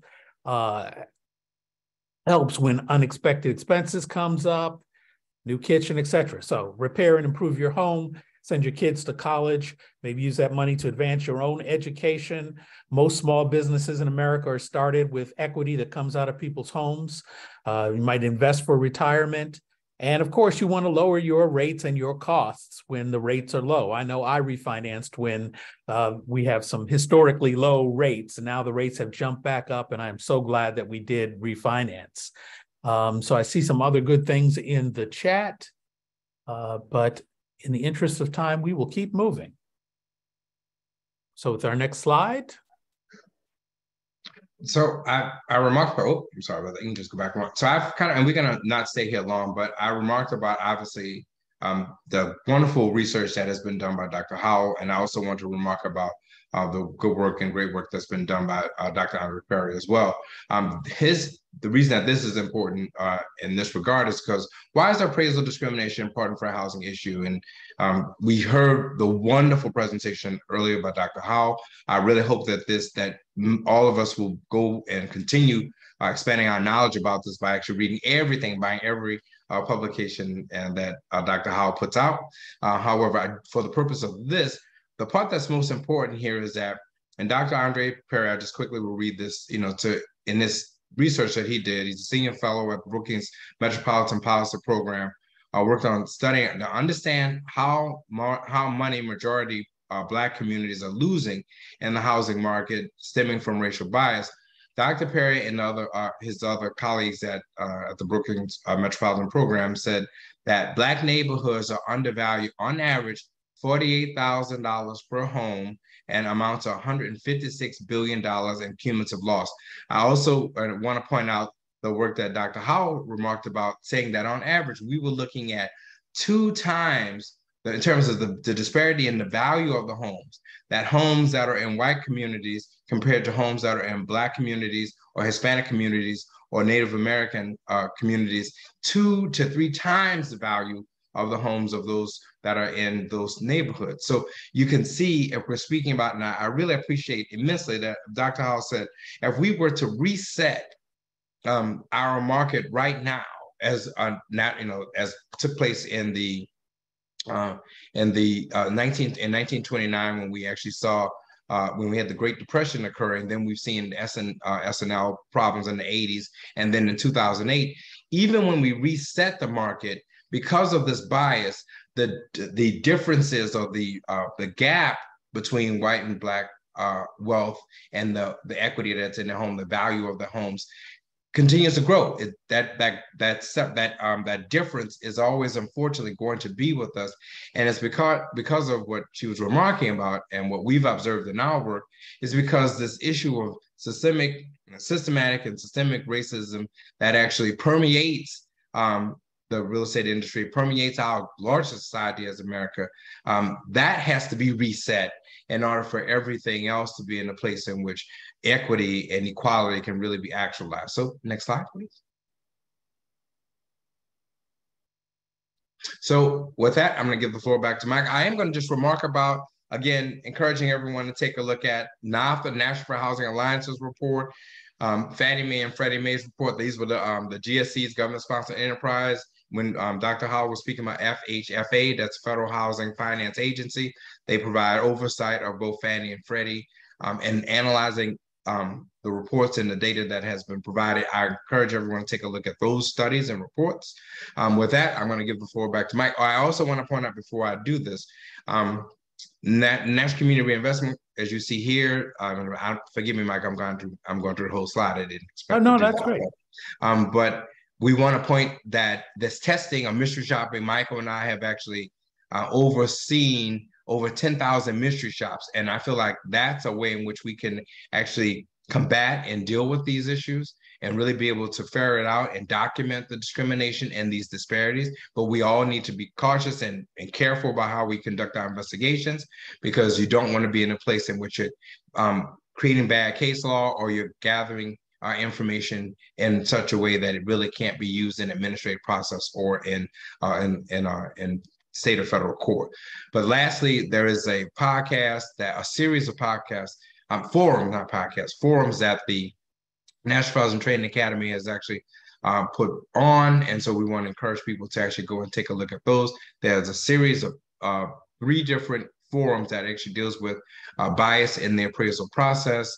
So we do want to encourage people to take a look at those. And with that, let me give the floor to Michael Dimitri.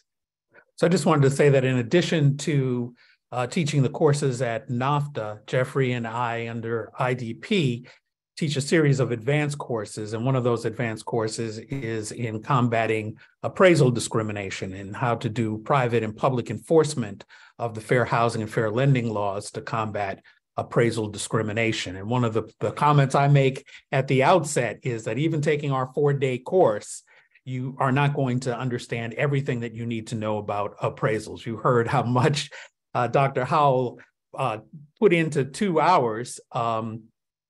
It really does take a commitment from those that are going to do enforcement or those that are going to seek solutions to this problem to take on self-study. And so we show a lot of different resources that we think that people should avail themselves of and become familiar with.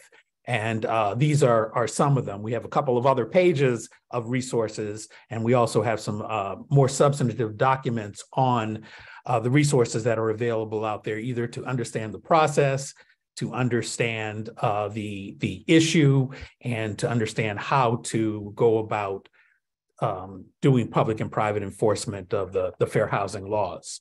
So with that, we can go to the next screen and take a look at some of the other resources that we have here. But I strongly encourage people to get involved in this issue and to do some, self-research and to make yourself an expert on this subject matter. These are some of the industry players, and we're going to put some of this information into the chat so that you can go to it and do that self-study that I was talking about.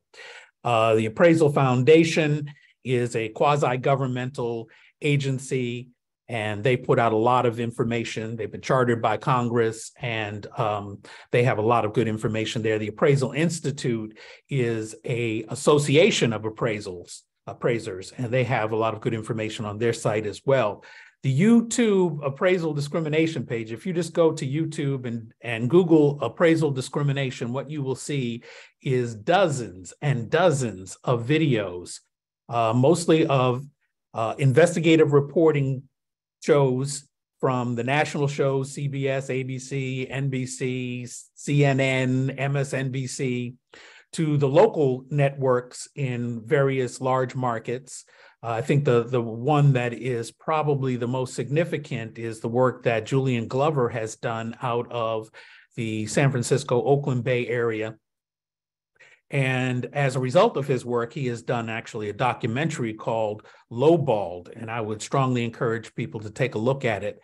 It is pretty long. I don't remember if it's an hour and a half, but it's a significant piece, and it takes into the documentary a lot of these investigative reporting stories, as well as the anecdotal stories of people who believe that they've been discriminated against, that they've been lowballed because of their race or because of the race of the neighborhood that they're in. And again, I said there are dozens of them from all over the country. And one of the common themes that you will see is that somebody has done, kind of what Dr. Howell suggested. They know the value of their home. They've looked at Trulio and Redfin and Zillow and other AVMs, automated valuation models, and they have a good idea of what their home is worth. And then they go to refinance and they get a lowball appraisal. Sometimes it's $100,000 below what homes in their neighborhoods have sold for. Sometimes it's 200, 300. In the case of Austin's and Tate's out in California, it was $500,000 below what they believed. And as a result, it dawns on them that this is probably because of their race. They engage in a process called whitewashing, meaning they take away all of the indications that a person of color lives in this house. They take down their family pictures, they take down their books, their artwork. Then they have a white family member or friend or neighbor stand in their stead in the home. And when the appraiser comes, they represent that this is their home. And that's when the values come back astronomically higher. And as a result of that, some people have filed either administrative complaints or federal lawsuits. on the basis of that. But you can see a lot of these documented if you go to the YouTube channel or if you look at the lowballed documentary. And our next slide, please.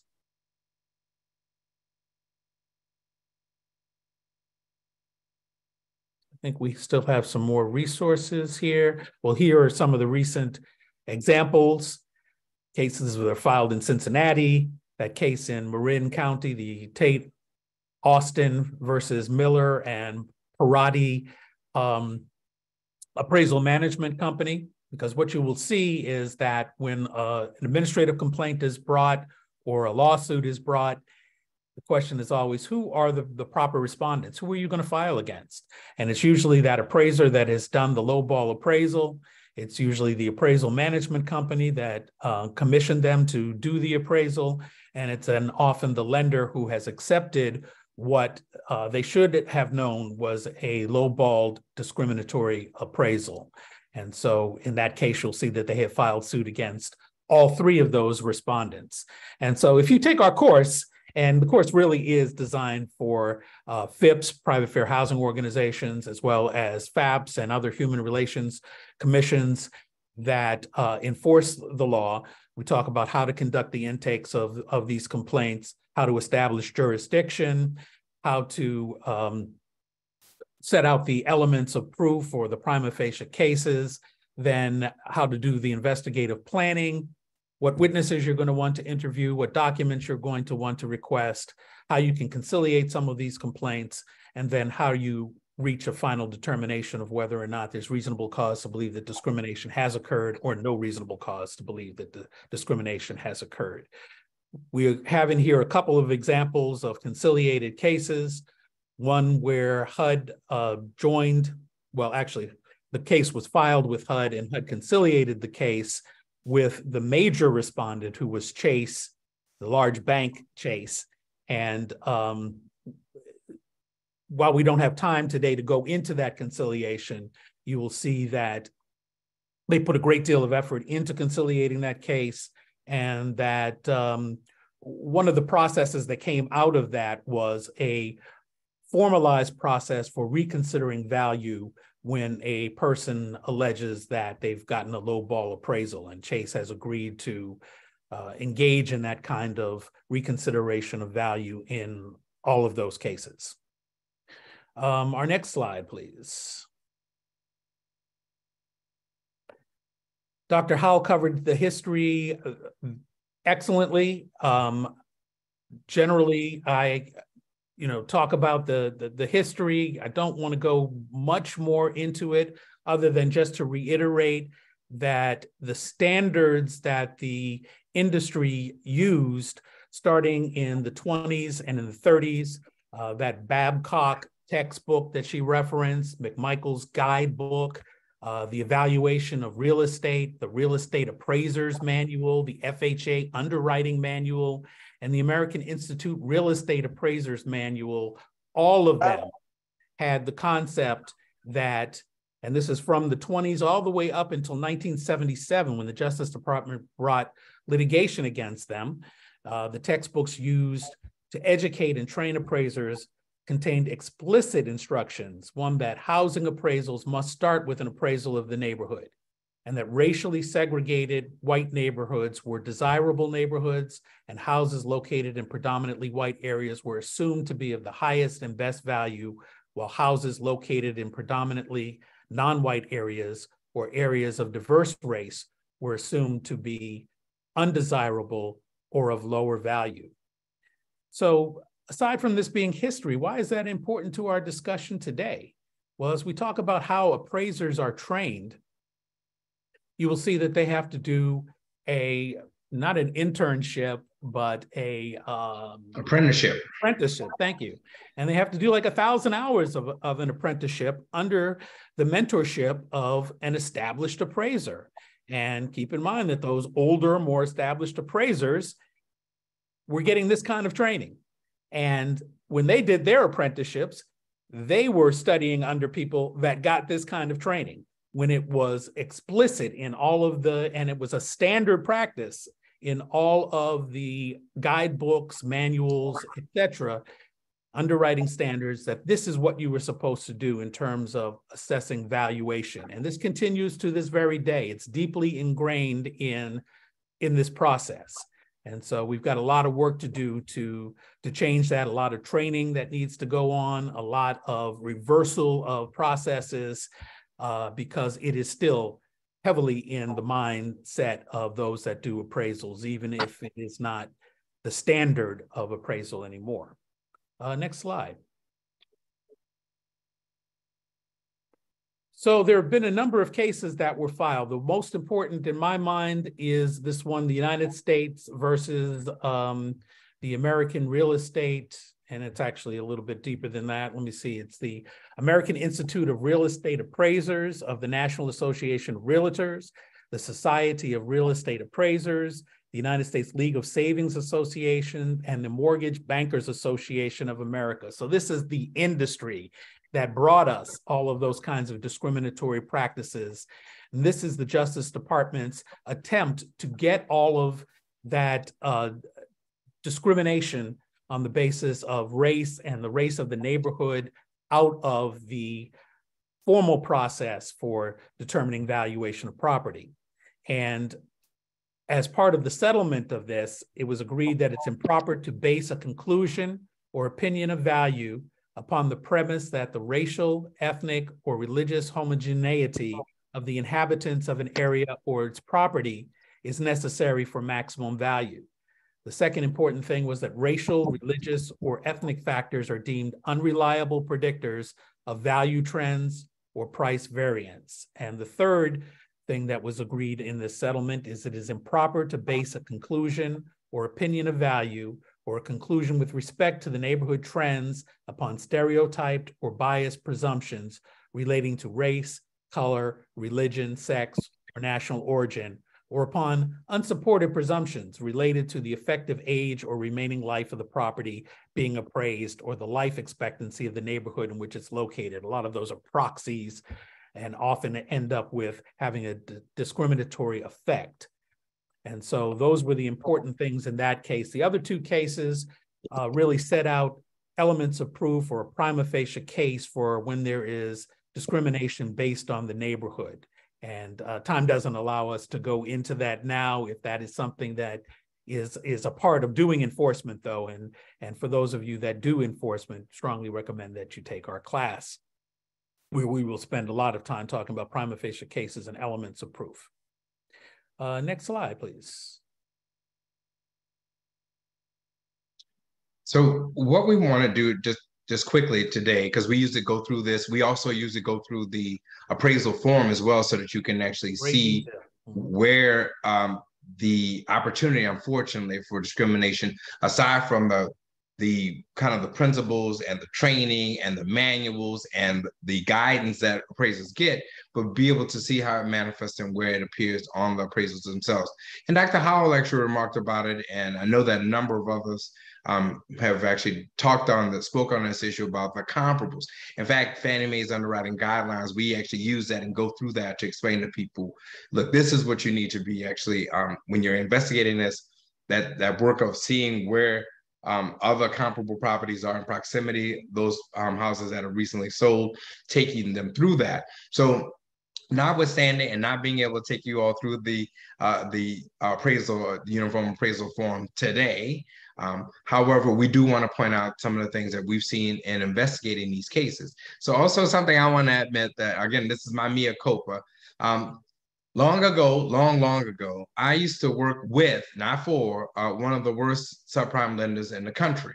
And so that means in terms of, I was a mortgage originator, I was licensed in the state of Louisiana. So I'm very familiar with the process. And things have become a bit more formal. Now we have to, in order to get an appraiser, you need to go through an appraisal management company, and they pull from the list of appraisers that they have on their roster, and that's how the appraisals get signed. But there was a time in which it wasn't so formal. In fact, it was very casual, so casual that as a lender, if I didn't want to make a loan and I didn't want to just deny them, I couldn't deny them based upon their credit score and not me, let me just be clear about this. I'm saying if a lender or a mortgage originator wanted to deny someone, those bad actors in the market, they didn't have to deny them themselves because of the person's credit score, because the person's credit score was probably high, potentially. Their debt to income ratios were favorable. Their credit worthiness, their time on them employment, time they've been on their jobs are very stable. The amount of money that they have in their accounts is also a higher amount. So if they could not, those bad actors, if they couldn't deny based upon that, they could simply have a conversation with the appraiser and say, look, the property is coming in, the loan is for X amount of dollars. The loan is for 200, we're gonna use the same figure, $225,000. However, we're not trying to make this loan. We don't want to make loans to people in that regard. So what we need you to do is we need you to, we need this appraisal to not come in at the requisite amount, because there's a category of a reason of a loan being denied is because the collateral is insufficient. Now, again, being able to quantify that back then was much more difficult because we don't have we do have the appraisals, but we don't have the kind of the automated systems that we have today and the robust data that we have available at our fingertips. Fannie and Freddie have had it. And again, that's wonderful that we can utilize that. But there was a time in which it was a far much more casual transaction in that regard. The reason I bring that up is because what was shared with us earlier today, and also something that many of us may have just observed, is that there's a domino effect that the appraisal on one property is connected to the appraisal of other properties that are in that neighborhood. And you can see how if a property from its inception, and if you want to go way back, which we won't talk about, but if we want to talk about the way that cities were developed and the Great Migration take place, and when we're moving from being an agrarian society to an industrialized one, and people were moving into the urban core, but we had planning that unfortunately was discriminatory and that kind of laid and cast that discriminatory die.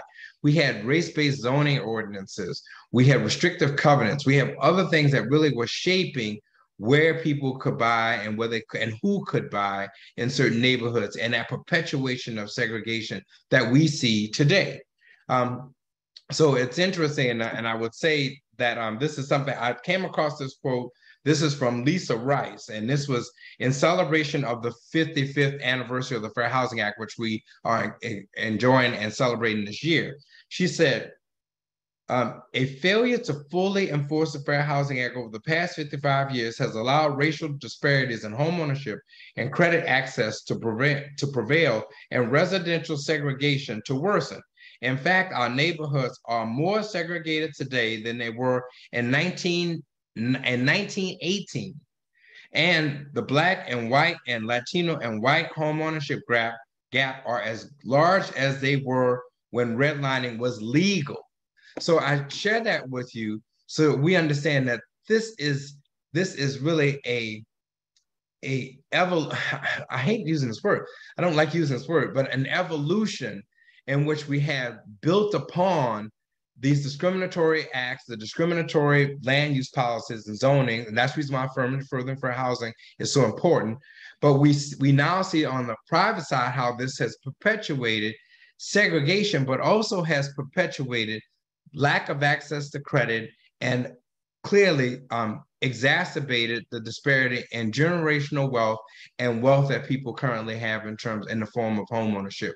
It's remarkable to know that many of the places that have been developed all across the country, rural, suburban, and urban areas, the developers in these neighborhoods, when we've done investigations on mortgage lending, you're looking at appraisal, that appraisal transaction, but also in homeowners insurance, that we've seen that houses that are comparable were built by the same builder.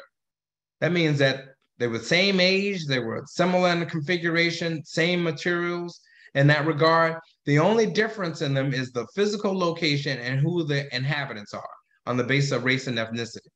And knowing that each time a transaction is recorded, whether it's on the refi side or whether it's on a purchase side, that it becomes the next comparable or unfortunately, when discrimination is happening, discriminatory comparable that's going to be used to assess the value of the next home that's going to be appraised. So you can see how the compounding of this over time, over generations, over a century, unfortunately, has led us to where we are today. And resetting it, again, it was mind-blowing because just to hear Dr. Howell said, we've seen that even once we reset, if we were to reset our markets, that because of these implicit biases, unfortunately, those disparities will be recreated and will be perpetuated further. So let me just continue moving on. And so lowball appraisals, that's dealing with the comparables and where those comparables are. She remarked about 30 miles, being used, that's unheard of. That should be, in Fannie Mae underwriting criteria runs contrary to what they actually expect and the mortgages that are going to be put together and ultimately mortgages that they're going to buy.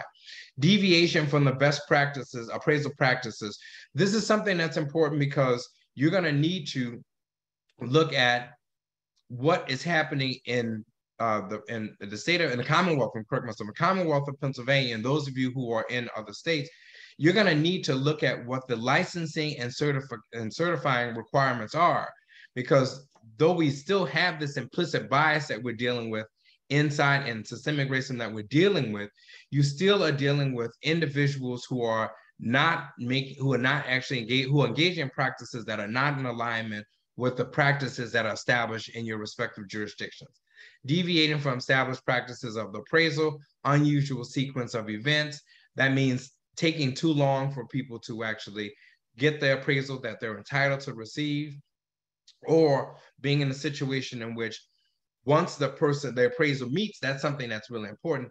Once the appraiser meets the person who's home at the time, and that having an impact on how long they were going to spend time in the property, they may at that point decide, okay, I've seen enough of the interior, because the appraisal anticipates that the appraiser is going to be, they are going to be inspecting the exterior of the property as well as the interior of the property. And you can imagine in this environment in which we have a desktop underwriting, the AVMs, the automated valuation models, in which it's based upon databases and things that are external of the property that deal with the value of the home, that we are overlooking improvements that have been made in the homes of respective homes by the homeowners. Negative comments about the neighborhood that are substantiated. You can go on to the next one, or fail to include any positive aspects of the neighborhood. And next slide, please. Statistical analysis of appraisal companies' past reports to demonstrate an unusual variation of outcomes. That's the work that we teach you how to actually do, and working with the licensing and certification board for the respective agencies, which I'll talk a little bit about in a moment. Unreasonable assumptions or adjustments, unsuitable comparable properties, accuracies and or completeness of the appraisal reports, and appraisal standard files for subject neighborhoods. So most of us and the people that we train are proficient in fair housing. They are familiar with the laws in their respective jurisdictions at the state or the local level. They are familiar with the federal statute and the Federal Fair Housing Act and the respective complementing implementing regulations. What they are not are experts in the appraisal transaction itself. They're not appraisers. So it is something that we've been encouraging, and we've had a number of jurisdictions across the country, actually after we've trained them, follow our lead. I think one was doing it in tandem when we were working with them, but the state of Texas and the state of California have entered in agreements with the appraisal certifying and licensing board of their respective jurisdictions. And the reason that's important is because these deviations from the appraisal standard practices, whether or not that appraisal is truly the value that it should be, we can actually, even if we become proficient, we should actually examine those appraisals and be able to identify the errors and problems and inaccuracies that we teach in the class. But you also need to work with that licensing board so they can actually do a review. And many of them, depending upon their processes, will have a component of, once they do a review of an appraisal and they determine that there are some features, there's some gross inaccuracies in it and deviations from standard practices, they can actually trigger a new appraisal being done. So that means that you can arrive at what the true value of that. Now, many of these people, as Michael has remarked about, homeowners have actually gotten their own appraisals done. But to be able to conduct investigations and in a standard fashion that we train and expect people to do that, you need to have partners. And that's something that we're encouraging the Commonwealth of Pennsylvania to do. And we understand that they are actually in the process of actually having discussions with the certifying licensing board. I want to encourage all the FIPS and FAPs in the Commonwealth to really work together and meet monthly or quarterly, so that you can examine and see these patterns, because that's what you're going to see. You're going to see patterns that are going to be taking place. So with that, you can go to the next slide. And in our time that we have left, we want to talk about those partnerships and things that have come out of it. So with that, I want to give the floor to Michael D. Mitchell.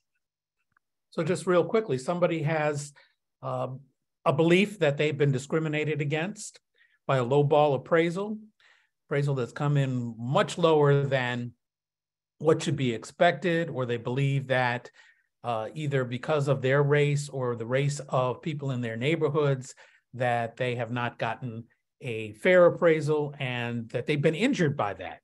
There's got to be an injury as a result of that discriminatory housing practice. What laws can they file under? So there are a number of laws that make it illegal to discriminate in the appraisal of property.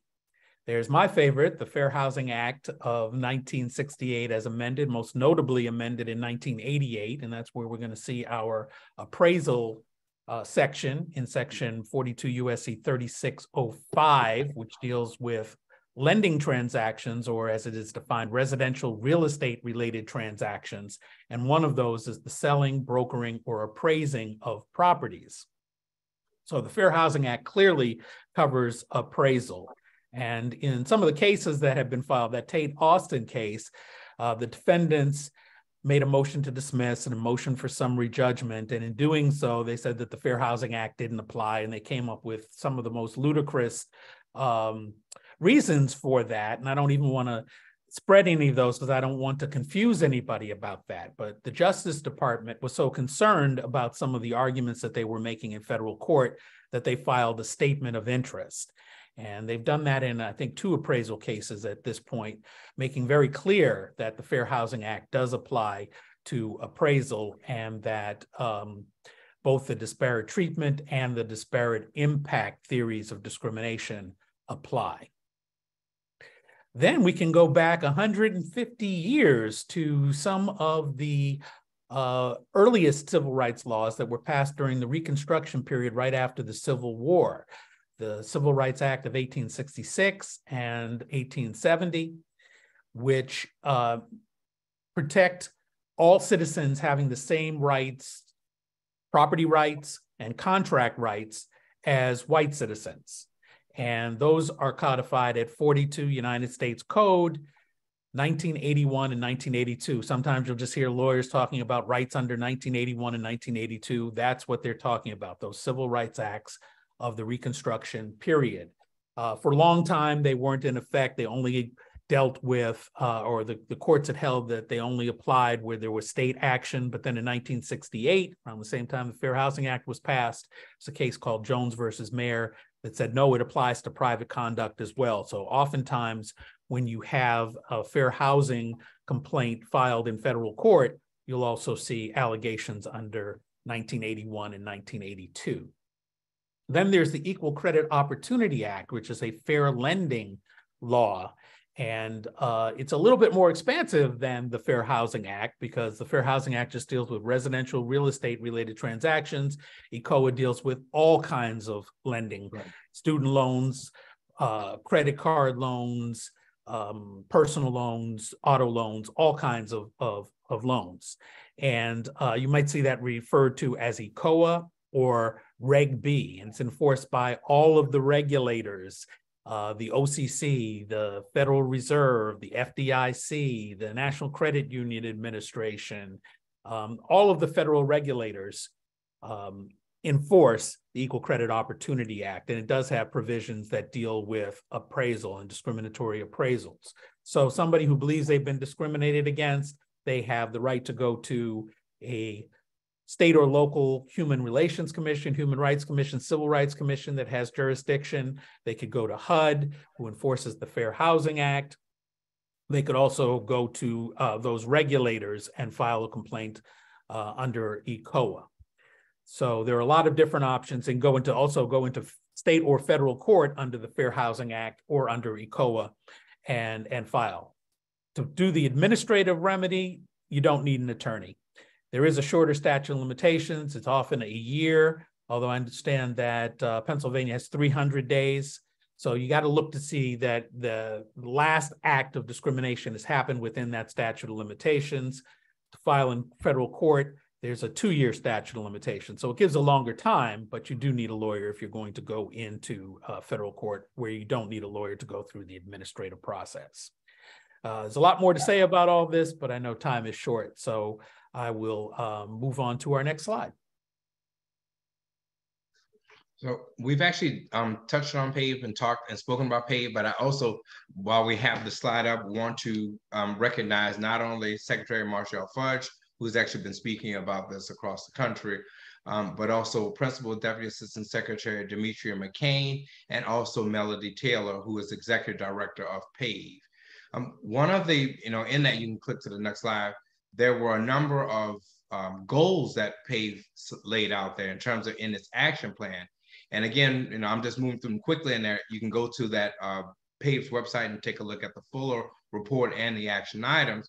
But it said, outline historical roles in racism, the evaluation in residential properties, examine the various forms of bias that can appear in the residential property evaluation practice, and describe affirmative steps that federal agencies will take to advance equity in the appraisal process, and outline further recommendations that government and industry stakeholders said can initiate. So one of those, the third one, a really important one, several of them. One was to convene all the associations and the various groups that the appraisal subcommittee and other groups of that ilk nationally that actually regulate and provide oversight of the appraisal industry, convening them, which they did. What they actually put forth at the local state level and as an imperative is that FIPS and FAPS and human relations and human rights commissions need to work with their local or state appraisal licensing board. And the appraisal licensing board, and this is something I want to point out about this, going back to this issue of who are the experts and who are able to actually review and tell you if there is any challenges or that are in the appraisal itself. They don't know fair housing. They know appraisal. They know the appraisal process. They're appraisers themselves. So it makes sense for us to actually work jointly together. Now, and for most of us, this is something that's new. It has not happened previously. There has to be a memorandum of understanding, really kind of demarcating who's going to be doing what. But in order for us to really address this problem, we need to actually engage in it. So I want to encourage those of you who say, oh, we did something like that and it didn't work. No, try it again. It's important enough. The gravity of this is huge and heavy enough that we really need to actually revisit things that in relationships, and I'm going to say specifically state agencies, because that's often the entity that actually is or organization that is provide oversight of the appraisers and the certification and licensing, working with them so that we can actually fix and deal with those bad appraisals that we're dealing with right now, identifying those bad actors, identifying the patterns that we actually see. You're going to need their cooperation in the course of the investigation, because you're going to have to look backwards. You're going to have to look back and say, well, okay, I need to look at all the appraisals that this particular appraiser, he, she, they have actually done in the past 3 years. I need also your cooperation to get the information that allows me to see in this neighborhood here what this particular appraiser has done. And I also need to juxtapose that to other properties, not trying to say it simply as a standard, but trying to see how they appraise and value other properties that are in non-majority communities of color or neighborhoods of color, similar and akin to the analysis that Dr. Howell had done. You're going to have to do that in order to be able to deal with this issue of appraisal discrimination. You're going to find, just as with mortgage lending discrimination, when we investigate those, and again, I want to remark about that, Michael and I at the National Community Reinvestment Coalition, in order for us to investigate you, you had to have assets of $100 billion. I did say billion with a B, in order for us to look at you. So we were really trying to look at the large actors.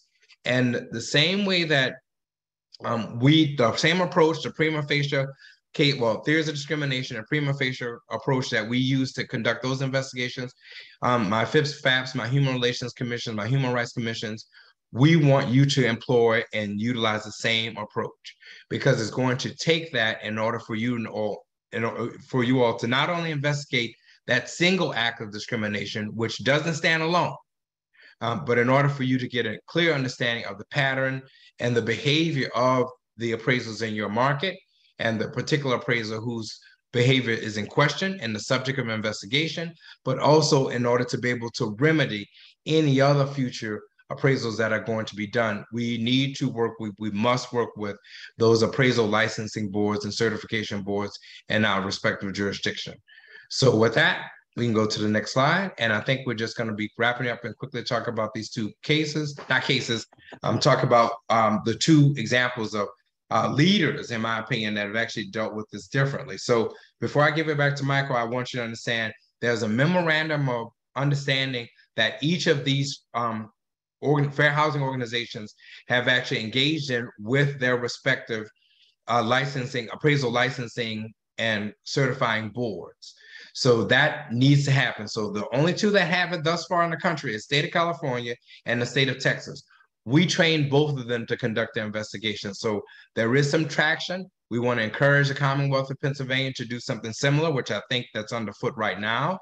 But that's going to be a critical, important place, so much so that the PAVE initiative and task force said, look, we're going to need to do this. And we have been training people all across the country to do the same thing. So with that, let me give the floor now back to Michael DeMitchell. Well, thank you. Oftentimes we look to California as a progressive state, and what happens in California often happens in the rest of the country 10, 20, 30 years later. So it is interesting that California has taken some steps to combat appraisal discrimination. Some of it's forward-looking, some of it's just kind of reiteration of things that are in other laws. But Gavin Newsom, the governor, signed into law AB 948, which has multiple provisions dealing with appraisal bias. After July of 2022, all residential sales contracts must include a statement promising that appraisals are unbiased and not influenced by improper or illegal considerations. And refinance transactions must include the same statement in loan documents provided to borrowers. So that's covered by a lot of the laws already. Next slide. Additionally, the State Bureau of Real Estate Appraisers, and this is the group that Jeffrey was saying you should have a relationship with, a partnership, a memorandum of understanding. They must change their complaint form to include a way for individuals to note their belief that the appraisal was below market value. And BREA is required to collect data regarding complaints that allege low valuations and report its findings to the state legislature on or before July 1st, 2024. So we all anxiously await that report as we do the next slide. And further legislation makes it a violation of licensing law for appraisers to base their opinions of value on any of the generally recognized protected characteristics, and makes it a violation of the California Fair Employment and Housing Act for appraisers to discriminate on the basis of any protected class status. And that started in January of this year. Appraisers' pre-licensing education must include 1 hour of instruction in cultural competency, while continuing education must include 2 hours of elimination of bias training and 1 hour of cultural competency instruction. And I think we now go to Texas and take a look at what is the partnership there. Turn it back over to you, Jeff. Yeah. So just very quickly, and I'll do this very quickly in 1 minute before we end. That MOU, memorandum of understanding that we remarked about, is a cornerstone of this work that they're doing, that the Texas Fair Housing Organization is doing. Same thing can be said for California as well. I have shared with Director Garcia a copy of the MOU. However, what's here is a link to their website. This is the Texas Appraisal Licensing Board and Certification Board, their website announcing the partnership and steps that they're taking. And so we're doing this because we want to encourage jurisdictions, state, commonwealths, all across the country to do something similar, to actually follow in a similar fashion. So the next slide, and this just talks about underneath this partnership, they were the first ones to actually arrive at a conciliation. I know that Department of Justice, I think they may have happened at almost at the same time. No, the Department of Justice may have been before this, so I apologize by the statement. But Texas was, at the state level, was the first to be able to actually, on July 11th of this year, successfully conciliating a case involving appraisal discrimination. Again, it was underneath the MOU. Traction on this is mounting. So I don't want you to think, oh, this is just one case and we can't do much with that. That's literally a drop in the ocean of discrimination that's taking place. However, the foundation for this is one that allows us, in the way that we're training, it allows that mass, large-scale, systemic investigations of these types of complaints, because everything counts in large amounts. That's not my quote. I'm an 80s baby. That's from the Depeche Mode, and it's the same, can be and should be said for discrimination, that everything counts in large amounts. You're going to find the same way that in lending discrimination, the same way that we found in lending, in homeowners insurance discrimination in the appraisal process. It's not a singular event. It's not a sole anomaly. That unfortunately is systemic, and that when you come across one, there literally may be hundreds, if not thousands or tens of thousands of these types of cases in your respective jurisdiction that actually need the same level of attention and redress. So with that, that's actually, and you can go to the next slide, which is question and answers. We know that we want to be respectful as well, but we know that there's a lot of information that we've shared. So if there are any questions, please feel free to ask them now. 1 minute to talk about, since the question was asked about what's next, just some trends that I think that we will see. I think we'll see more investigative reporting on this issue, and it will broaden out to more protected classes, including Latinx and sexual orientation. I think we'll see more cases filed. I think we'll see more partnerships between human relations commissions and appraisal boards. I think we'll see more progressive amendments to ordinances and statutes and regulations to cover this issue, more training required for appraisers, more diversity in terms of initiatives, in terms of having appraisers from all kinds of races and other protected class statuses. And I think we'll see on the state level more PAVE-like initiatives coming out that address this issue, more sharing of research, resources and research, and of course, more enforcement. Great presentation from both of you. Thank you so much. I want to encourage folks to come off mute. If you have any questions, now's the time. We still have the gentleman here, and if you have particular questions for them, please ask them now, or you can put them in the chat. And while you do that, and while we wait for more questions, I want to let you know that when you sign off of Zoom today, there will be an automatic survey that will pop up. If you wouldn't mind filling that out, it allows us to see whether or not we've hit certain topic points that you're interested in, lets us know how useful this information is, and there's a space there where you'll be able to suggest topics for future presentations from the PHRC regarding housing topics. So make sure you do that. It's a way that we can track and make these presentations a bit more intuitive to your experience. So with that, I will open it up to questions from the audience for Jeffrey May and Michael Mitchell. And I do, while we wait for questions, I do want to say this. Thank you for sending the MOU. I do have that, and we are at the sunrise of this new relationship with the regulatory body. I think that we're going to be doing some great things together. And thank you for that, Director Garcia. I also want to just quickly address the question that that Mary Campbell put forward, which is that, and it was said earlier, the question was asked earlier about, is there a movement afoot to address for people of color to become appraisers? And what I want to do is say, yes, there is a movement afoot, and I hope I said it right. I'm gonna say, it is afoot. I'm gonna just put that. It says moving afoot to address the lack of appraisers of color. Please take a look at the National Forum. And I also have that in the chat. I'm just putting it there. So one of the presenters is actually in that series. She actually, I want to make sure that I'm giving, because I'm gonna mess up the lady's name, but she, Miss Anuko, if I'm not mistaken, but I know I'm messing up her name, but she is an appraiser, and she has she presented in the second part of the series that I just put into the chat.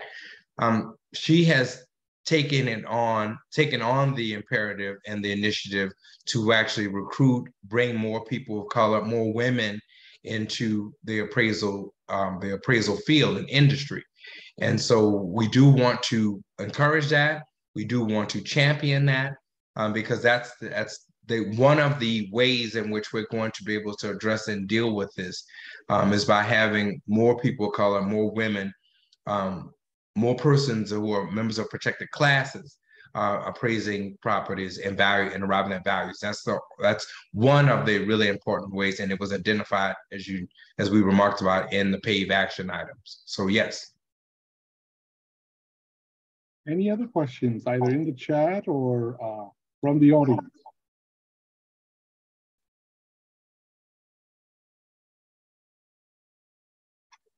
Now, there's a lot of information that was handed out, and it's all good information.